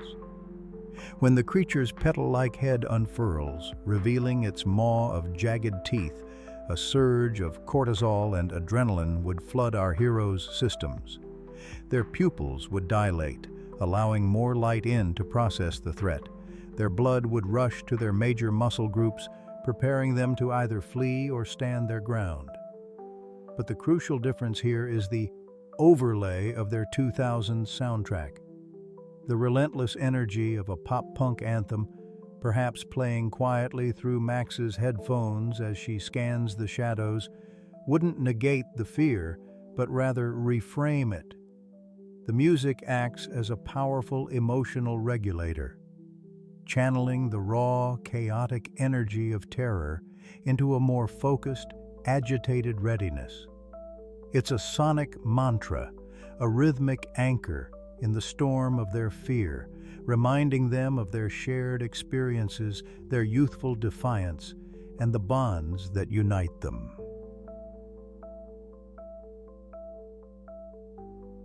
Now let's consider the Demogorgon itself. In the eerie, silent, and often lightless expanse of the Upside Down, its senses would be honed to an extreme degree. It likely possesses highly sensitive chemoreceptors, detecting the unique chemical signatures of its prey, much like a shark detecting a drop of blood. Its plush face, when closed, might function like an electroreceptive organ, picking up the faint bioelectrical fields generated by living organisms, a survival mechanism evolved in environments where vision is limited. So, when confronted with the blast of 2000s music, it's not just an annoyance, it's a sensory assault. The sudden increase in entropy of the sound waves in its environment, the sheer number of acoustic vibrations bombarding its delicate sensory structures would be like 1,000 tiny needles piercing its perception.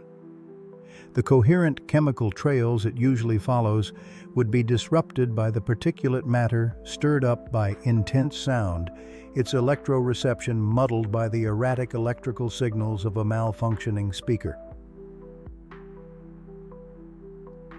A Demogorgon fight is never just a scream and a run, it's a brutal ballet of kinetics and force.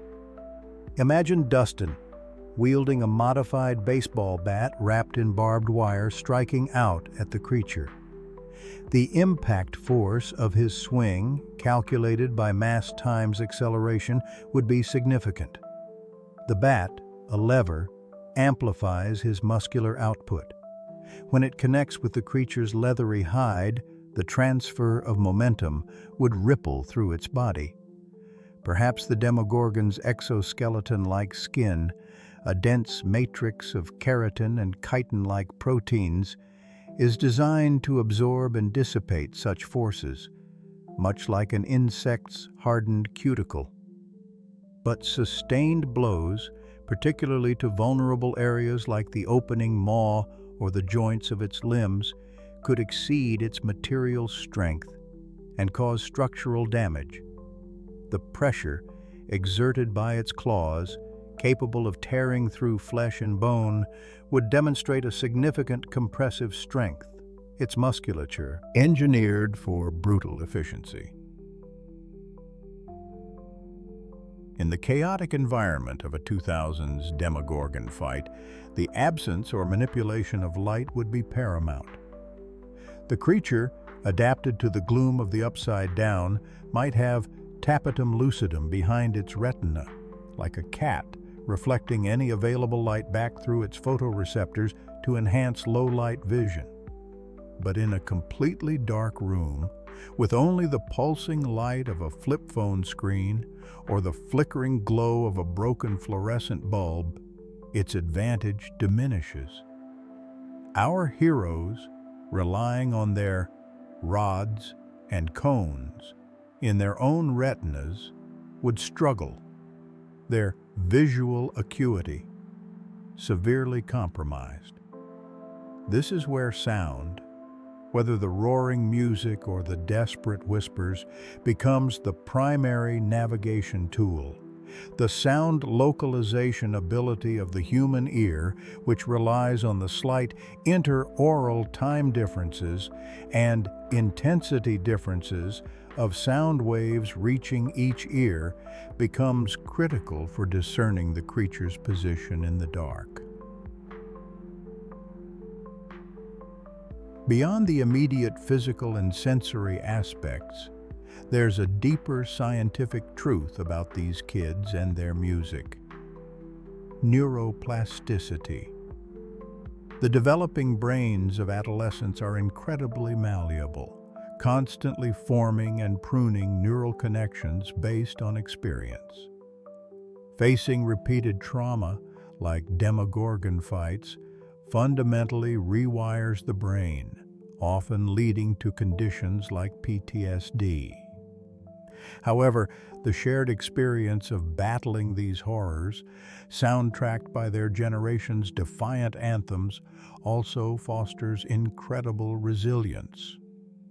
The communal feeling of a concert mosh pit, translated into a shared fight for survival, creates powerful social bonding, facilitated by hormones like oxytocin. The music serves as a potent mnemonic device, intertwining fear and courage, trauma and triumph, into indelible memories that forge a collective identity. When they hear a specific riff or vocal line, it's not just a song. It's a neural pathway to past battles, to friends saved, and to the strength they found within each other. As the final fading chords of a nu metal power ballad or the last echoing cymbal crash of a pop-punk anthem settle into silence, we're left with a profound appreciation for how deeply intertwined our senses, our emotions, and even our biology are with the world around us. The 2000s, with its unique blend of technological advancement and cultural shifts, offered its own particular set of challenges and tools for our heroes. But what of the very fabric of reality itself? How might the nascent digital age, the burgeoning internet, and the pervasive spread of information or misinformation have complicated their understanding of the Upside Down's peculiar physics and its insidious influence on our own world? Understanding the Upside Down's physics required more than sound waves and fighting spirit.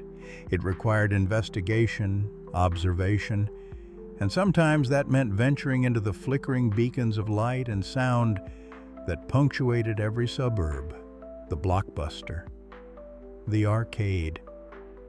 Not just places of entertainment, but potential battlegrounds where the familiar could fray into the terrifying. Imagine, if you will, the serene hush of a Blockbuster video on a Tuesday evening. The soft hum of fluorescent lights, the gentle rustle of plastic sleeves as someone perused the new releases. It was a cathedral of stories, a quiet library built not of dusty tomes, but of shimmering discs and magnetic tapes. Each DVD, a tiny iridescent galaxy, held universes of narratives encoded within its surface. And here, dear listener, is where the science begins to weave into our tale. When you picked up a DVD, you were holding a marvel of optical engineering. Beneath that smooth, reflective surface lay a microscopic landscape of pits and lands, carefully etched spirals that stored all the data of a movie. Every frame, every whisper, every note of music. A laser, a highly focused beam of light, would scan this intricate terrain. It wouldn't just see the surface. It would interpret the way light reflected off these tiny bumps and valleys. When the laser hit a pit, the light would scatter differently than when it hit a land, and these variations, these tiny flickers of reflected light, were translated into a stream of binary code, ones and zeros. This is the very language of computers, the bedrock of our digital world. Your DVD player, in essence, was a tiny, tireless archaeologist, painstakingly reading ancient glyphs of light to reconstruct worlds before your very eyes. Now, picture this silent, ordered universe suddenly disrupted. The quiet hum of the lights begins to fluctuate, a subtle flicker that catches your eye. Perhaps the rows of movie titles, usually so crisp, seem to blur at the edges, as if the very air around them were vibrating with an unseen force. What if the upside down, in its insidious way, could interfere with these precise optical processes? Imagine a DVD that when played doesn't show the expected movie, but instead glimpses of distorted landscapes, faces warping into monstrous visages not due to a scratched disc, but because the very data stream is being corrupted, bent by an encroaching, unnatural electromagnetic field. The invisible waves that carry remote control signals, usually infrared, a specific frequency within the electromagnetic spectrum, might become erratic, causing televisions to switch channels wildly, or volume to surge and fall as if a phantom hand were at the controls. These aren't just glitches, they are whispers from another dimension, distorting the fabric of our technologically mediated reality. In the quiet aisles, the psychology of choice, too, becomes a scientific battleground. Our brains, intricate networks of neurons, respond to novelty and familiarity. The decision to rent a movie involves complex neural pathways, dopamine release from anticipation, and memory recall as we scan for beloved titles. What if the Upside Down could exploit these pathways, projecting visions of forgotten fears onto the screens, or tempting characters with irresistible yet perilous choices through the guise of familiar entertainment? The gentle scent of popcorn and plastic, usually a comfort, might become sickly sweet, a sensory trick playing on our hippocampus and amygdala, the very centers of memory and emotion. Leaving the quiet, subtly unnerving glow of Blockbuster, we plunge headfirst into the riotous symphony of the arcade. This was no library. It was a pulsating, electric jungle. The clang of quarters, the staccato bursts of laser fire, the synthesized roars of virtual monsters. A sensory overload designed to ignite pure, unadulterated joy and competitive spirit. Here, the science isn't just about optics and data, but about the very essence of electrical power and human-computer interaction.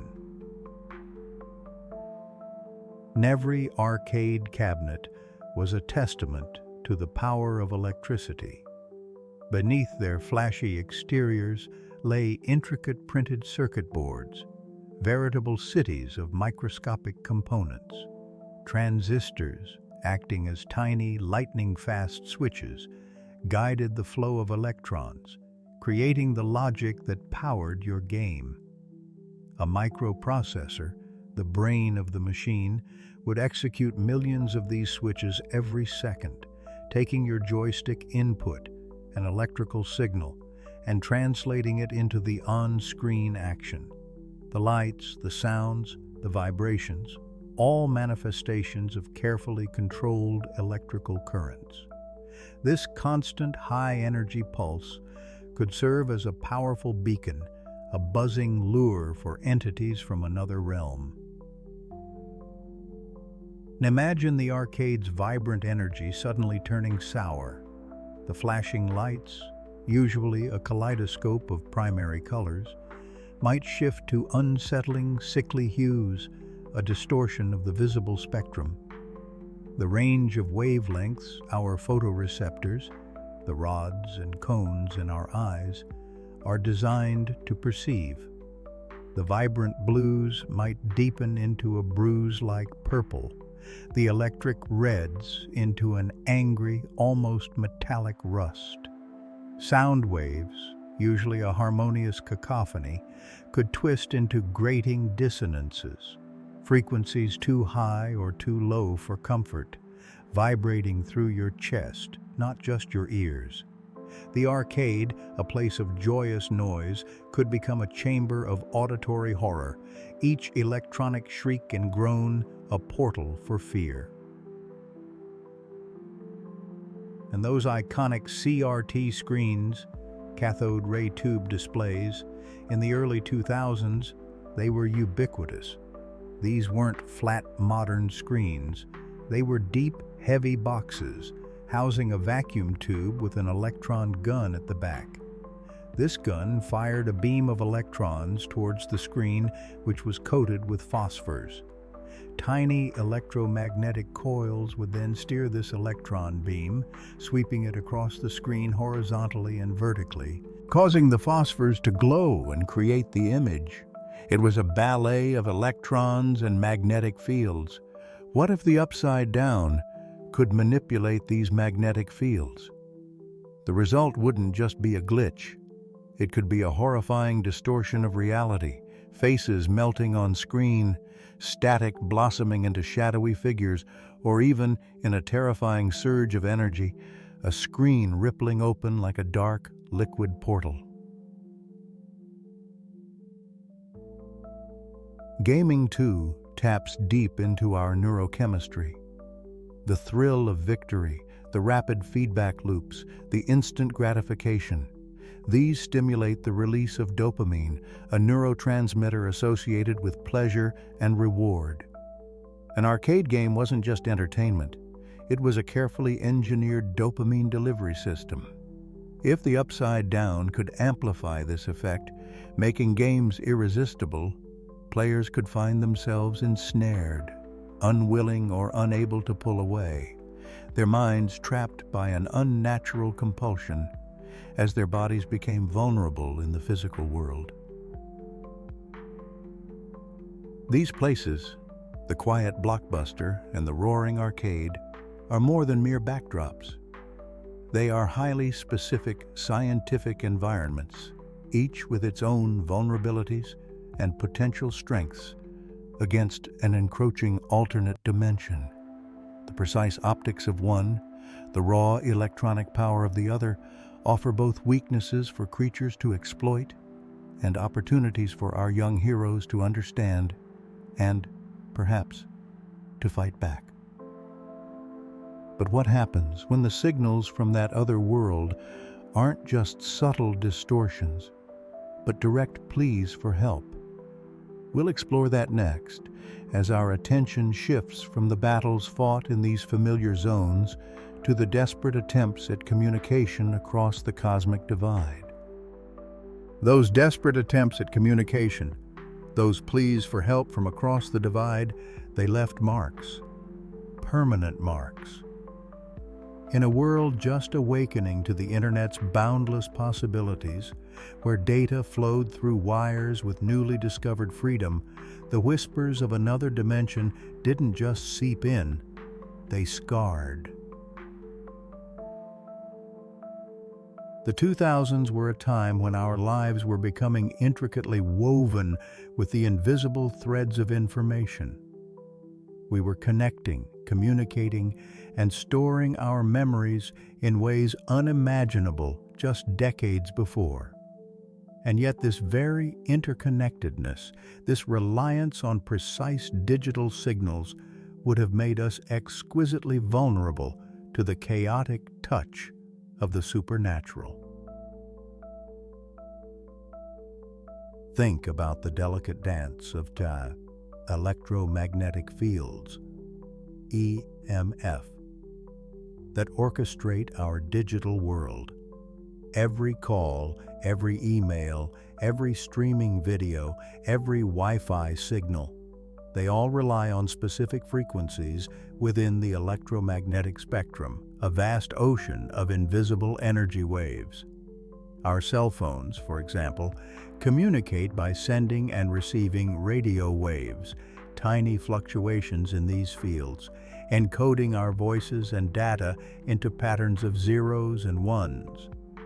These waves are the unseen carriers of our modern lives. Now, imagine a presence, an entity from another reality that intrinsically distorts these very fields, not with malicious intent perhaps, but simply by its very existence. The gentle hum of data flowing through the air, the steady pulse of fiber optic cables carrying light signals across continents, all could be thrown into disarray. A sudden surge, a profound dip, a wave of electromagnetic interference, EMI, unlike any naturally occurring solar flare or thunderstorm. What would this look like to our nascent digital systems? Your early 2000s flip phone, usually a beacon of connection, might suddenly flicker, displaying scrambled text or phantom calls from unknown numbers. Your brand new desktop computer, connected by a dial-up modem struggling to sing its way onto the World Wide Web, could freeze, its screen pixelating into an abstract, unsettling static. It wouldn't be a virus, not in the conventional sense, but something far more primal, a ripple in the fabric of reality itself, manifesting as digital chaos. These weren't just random glitches. These would be digital scars, etched into the very data streams that defined our era. Imagine an important Word document, saved just moments before, now peppered with strange symbols, fragments of unknown languages, or even images that weren't there before, like a canvas that's been subtly warped by an unseen hand. Our precious photographs, stored on hard drives, might develop inexplicable distortions, faces blurring into unrecognizable forms, backgrounds shifting into impossible landscapes. This isn't just data corruption, it's a footprint, a lingering echo of a reality that doesn't quite fit our own. The internet, in its infancy, would become a conduit for this unsettling phenomenon. Forums and chat rooms where people first truly connected globally would buzz with tales of shared digital anomalies. Someone in Ohio posts about their computer spontaneously turning on, displaying strange sequences of numbers. Another in California reports their brand new digital camera capturing inexplicable ghost sliles in the background of their family photos, not light flares, but coherent, unsettling shapes. The scientific explanation, usually so reassuring, would struggle to keep pace with the sheer volume and the disturbing synchronicity of these reports. Think of the internet not as a single entity, but as a vast, complex nervous system composed of countless data packets rushing through fiber optic cables, incredibly thin strands of glass that transmit information using light pulses, and bouncing between servers in colossal data centers. Each piece of information, broken down into tiny packets, travels independently, reassembling at its destination. What if some of these packets, as they traversed the digital pathways, were intercepted, altered, or even infused with fragments from another dimension? It wouldn't be a conventional hack. There would be no nefarious programmer with a motive. Instead, it would be akin to a subtle environmental influence, like putting a magnet near an old CRT monitor, causing the colors to distort, but on a global scale, affecting the invisible currents of information. The very integrity of our digital world, built on the premise of predictable logic and binary code, the language of zeros and ones, would be under assault by a force that understands neither. And even the early forms of digital surveillance, the flickering security cameras in convenience stores, the newly installed webcams on home computers, they would become unwilling witnesses. They might capture fleeting distortions in the air, shadows that move against the laws of physics, or audio recordings filled with whispers that were not spoken by human mouths. These raw, pixelated feeds, later uploaded to early video sharing sites or shared via email attachments, would become the first wave of evidence, fueling rampant speculation. The very concept of truth would become slippery in this digital quagmire. Was it a hoax, a clever viral marketing campaign, or something genuinely horrifying? The early 2000s were still learning how to discern truth from fiction online. Misinformation and disinformation would spread with unprecedented speed, amplified by the novelty of instant global communication. Chain emails about strange digital occurrences, forums filled with conspiracy theories woven from fragmented glimpses and corrupted files, early social media feeds, like MySpace, becoming canvases for shared anxieties. The digital age, intended to illuminate and connect, would paradoxically cast long, confusing shadows. The infrastructure itself would bear these scars. The humming servers in vast data centers, designed to be sterile and secure, might exhibit unexplained power fluctuations, their cooling systems struggling to compensate for an unseen drain. The delicate light signals pulsing through fiber optic networks could experience strange attenuations, leading to localized internet blackouts that defy conventional explanation. It would be as if the digital world itself was suffering from a phantom limb pain, a sensitivity to a presence it couldn't fully comprehend or categorize. Now, our brand new digital maps and GPS systems, just becoming commonplace, could lead us astray, displaying phantom roads or points of interest that didn't exist in our reality, yet were somehow anchored in the digital realm. Imagine driving down a familiar street, only for your GPS to insist you are traversing an unknown forest, displaying distorted satellite imagery that momentarily flickers into something utterly alien before snapping back. These aren't just navigational errors, they are momentary glimpses into the other side, projected onto our digital interfaces. This was the unsettling paradox of the digital age's supernatural scars. On one hand, our technology offered new ways to perceive and record the inexplicable, providing fleeting glimpses into the unknown. On the other, it amplified the confusion, distorted the truth, and left us more vulnerable, our interconnected lives creating more pathways for the supernatural to infiltrate. The very tools designed to bring clarity and order would become instruments of chaotic revelation.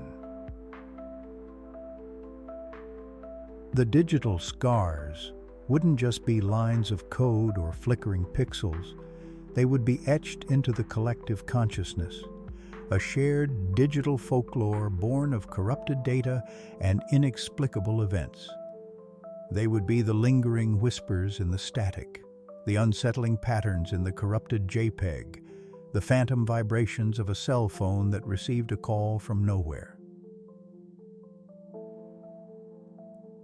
And as the digital world continued its relentless march forward, integrating more deeply into every aspect of our lives, so too would these scars deepen, becoming more intricate, more insidious.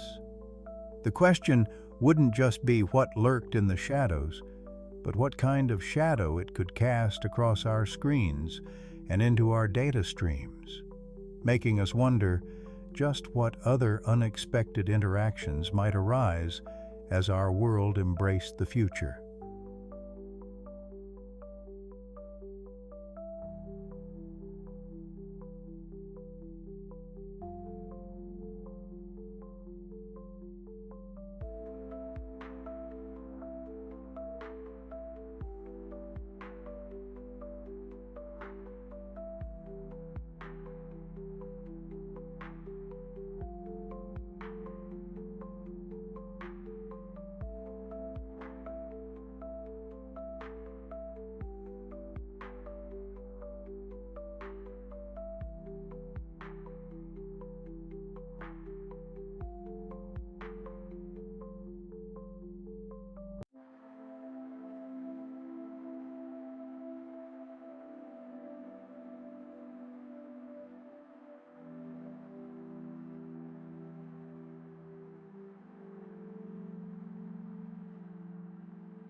For one person, these digital scars weren't abstract patterns or collective folklore.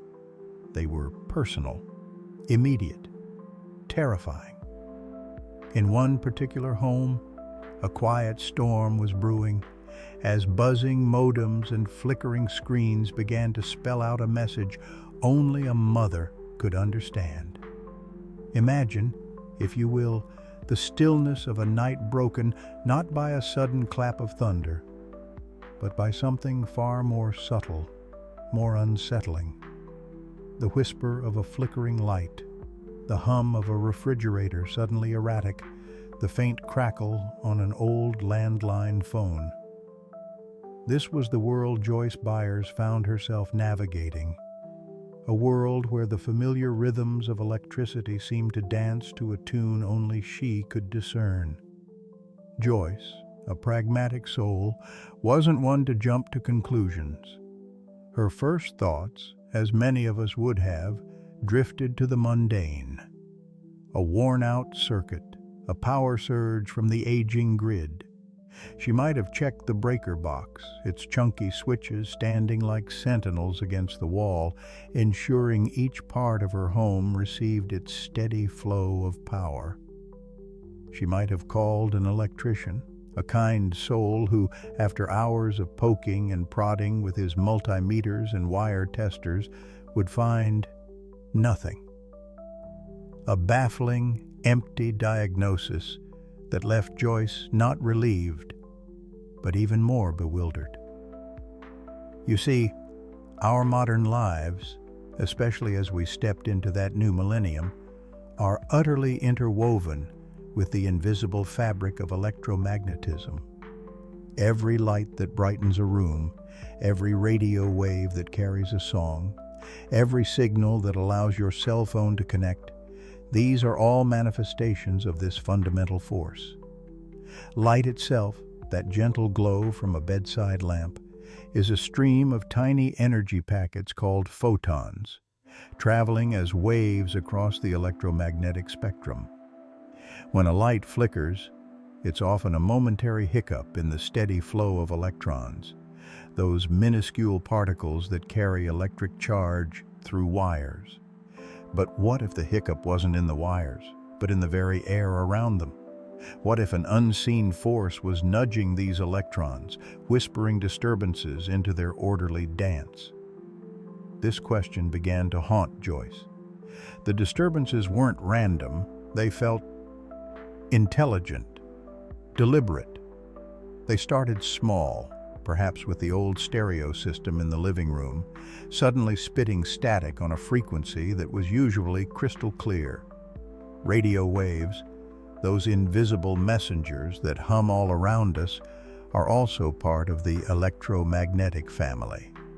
They travel through space, carrying information to our devices.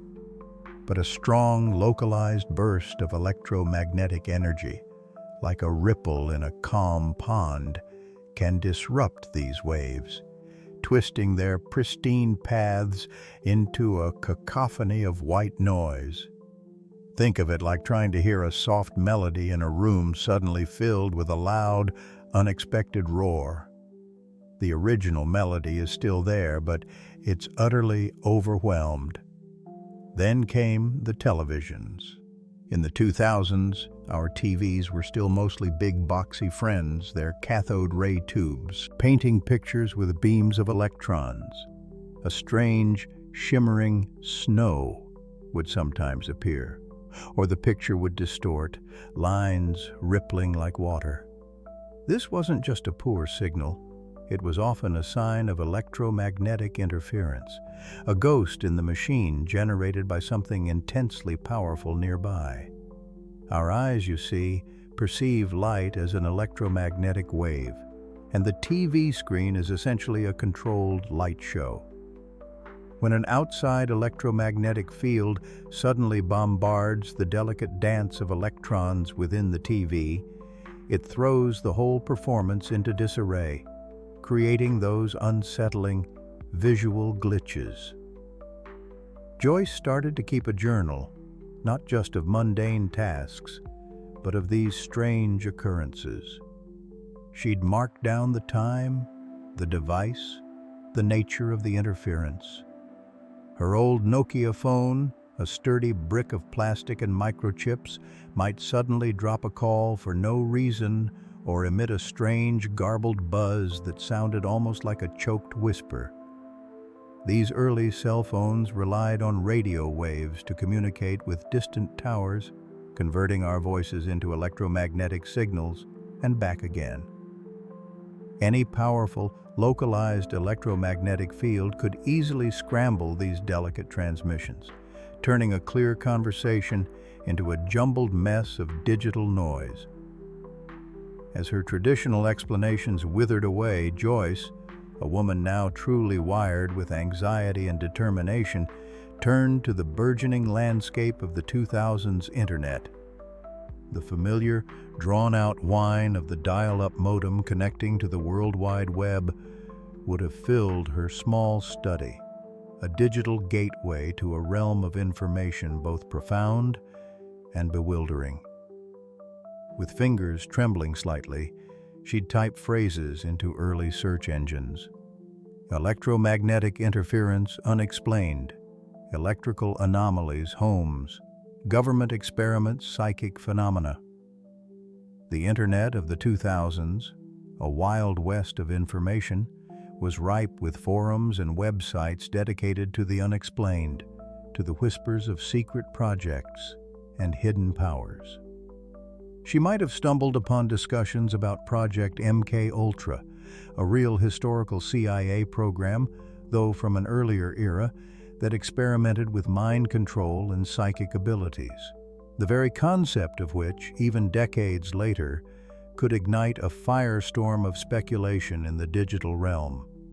She might have read about theories concerning concentrated electromagnetic pulses, EMPs, powerful bursts of electromagnetic energy that can disable electronics, and wondered if something similar but organic was at play. The scientific community, of course, understood that the human brain itself is an incredibly complex electrical system. Our thoughts, our memories, our very consciousness are powered by tiny electrical impulses, as neurons, the fundamental cells of our brain, communicate through electrochemical signals. We can even measure these signals with technologies like electroencephalography, or EEG, which maps the electrical activity of the brain as waves. But the idea that a mind, under extreme stress or endowed with extraordinary power, could generate an electromagnetic field strong enough to visibly affect external electronics? That was a frontier of science fiction, a tantalizing what-if that echoed in the dark corners of early internet forums. Yet, for Joyce, these weren't mere what-ifs. They were becoming her reality. The flickering lights began to spell out patterns. The static on the radio seemed to pulse within rhythm, and the glitches on her computer screen would sometimes coalesce into an almost recognizable shape, a shadow in the pixels. She was a woman listening intently to the electrical heartbeat of her home, convinced it was trying to tell her a secret. Every anomaly became a piece of a vast, unseen puzzle. She was less a conspiracy theorist and more a mother, keenly attuned to the distress signals her child might be sending, even across unimaginable distances or dimensions. Her hunt wasn't just about understanding the science. It was about deciphering a language spoken in surges of electricity and waves of invisible energy. It was a language that hinted at a parallel world, a mirror image of our own, where the very laws of physics were twisted and warped.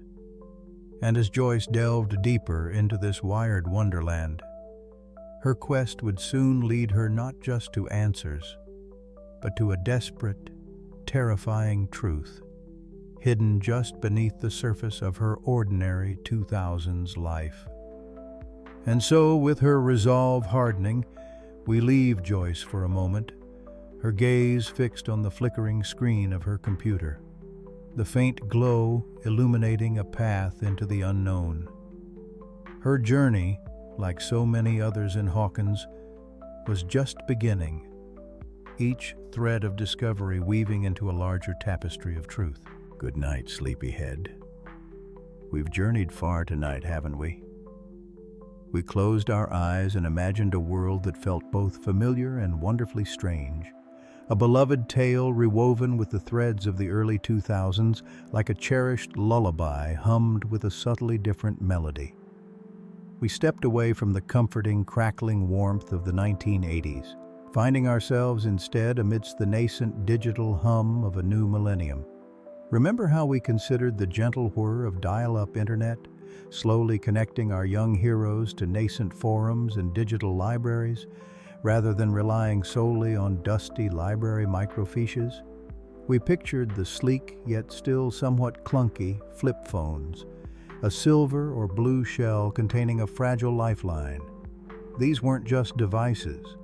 They were whispers carried across nascent airwaves, potential signals for help, or perhaps quiet conduits for a chilling new form of disinformation.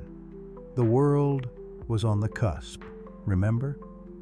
Not quite saturated with constant connectivity, yet far from the relative isolation of decades past. Secrets in this evolving landscape felt like they could spread faster, yet also be buried under an avalanche of unverified data.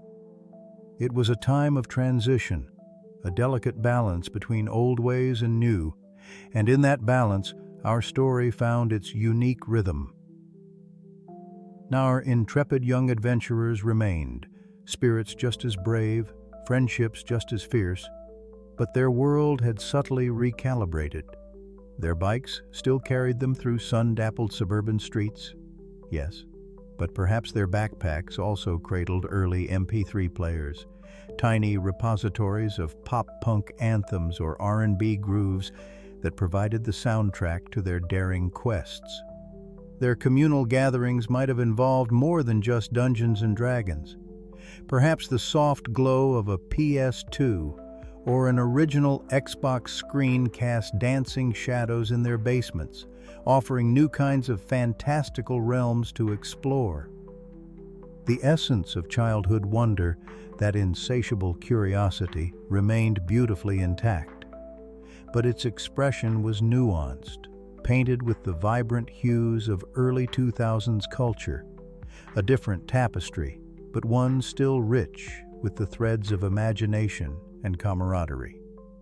The joy of shared discovery, the thrill of a secret whispered among friends, found new pathways to bloom in this slightly more wired, slightly more cynical, yet still deeply hopeful era. Cloud, communication, and discovery took on new dimensions. How would they have warned each other or gathered vital clues with flip phones that texted laboriously, character by character? We considered the early internet a double-edged sword, a potential wellspring of information, a place for theories to coalesce, but also a vast, untamed wilderness where truth could be lost in a digital haze. The gentle, almost hesitant thump, thump, thump of a modem connecting to a network, that sound of digital expectation, became a new backdrop to their urgent quest for answers.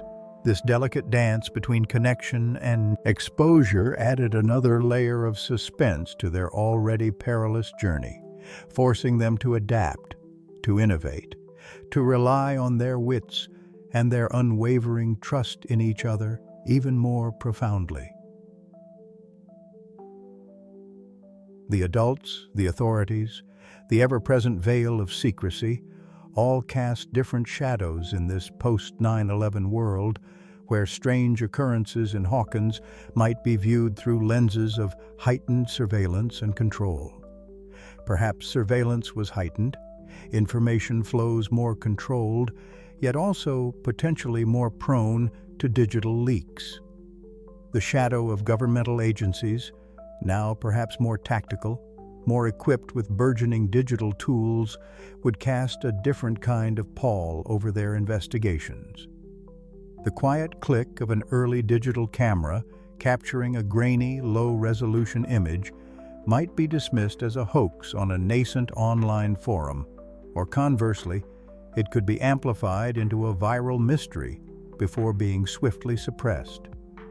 The deep, heavy silence of institutional secrets would echo differently, perhaps in the hum of servers, rather than just in locked filing cabinets. A subtle but significant shift in the landscape of concealment. The cultural backdrop itself hummed differently. Music, movies, fashions, each provided its own distinct soundtrack to heroism, its own metaphors for the unimaginable. Perhaps they found solace in the fantastical escapes offered by new epic film sagas, or debated the latest pop hits. These subtle shifts in their everyday world, the pop culture touchstones that shaped their understanding, would have offered new metaphors, new contexts, new ways to frame the unimaginable terrors lurking just beyond their reality. It was a familiar heartbeat, yet resonating with a fresh contemporary rhythm. But through all these thoughtful considerations, all these gentle adjustments, one truth remained wonderfully constant: the core of the story. The enduring power of friendship, the unwavering courage in the face of the unknown, the fierce loyalty that binds a group of unlikely heroes together. The dark whispers from another dimension, the extraordinary powers, the unwavering human spirit. These elements transcend any era, any technological shift. They are the universal language of wonder and resilience, a testament to the idea that bravery finds a way, no matter the decade. This journey wasn't about finding definitive answers, my dear little one, but about exploring the boundless possibilities of imagination. It was about seeing how the timeless themes of courage, curiosity, and connection adapt and shine brightly, even when placed under a subtly different light. It reminds us that every era holds its own magic, its own shadows, and its own quiet heroes, waiting to emerge from the ordinary into the extraordinary. The gentle glow of a screen, holding mysteries, the soft whisper of a secret shared. These are the threads that weave our stories. Now, as the world outside your window grows quiet and the stars begin their silent vigil, let these thoughts drift. Let the gentle hum of our imaginary world fade into the soft quiet of your room. The stories we've woven, the journeys we've taken, they don't truly end. They simply transform, continuing their quiet dance in the boundless landscapes of our dreams, waiting for you to revisit them or create new ones. Close your eyes, little one. The mysteries of the universe, both known and unknown, await your dreaming mind. Sleep deeply, sleep peacefully. Good night.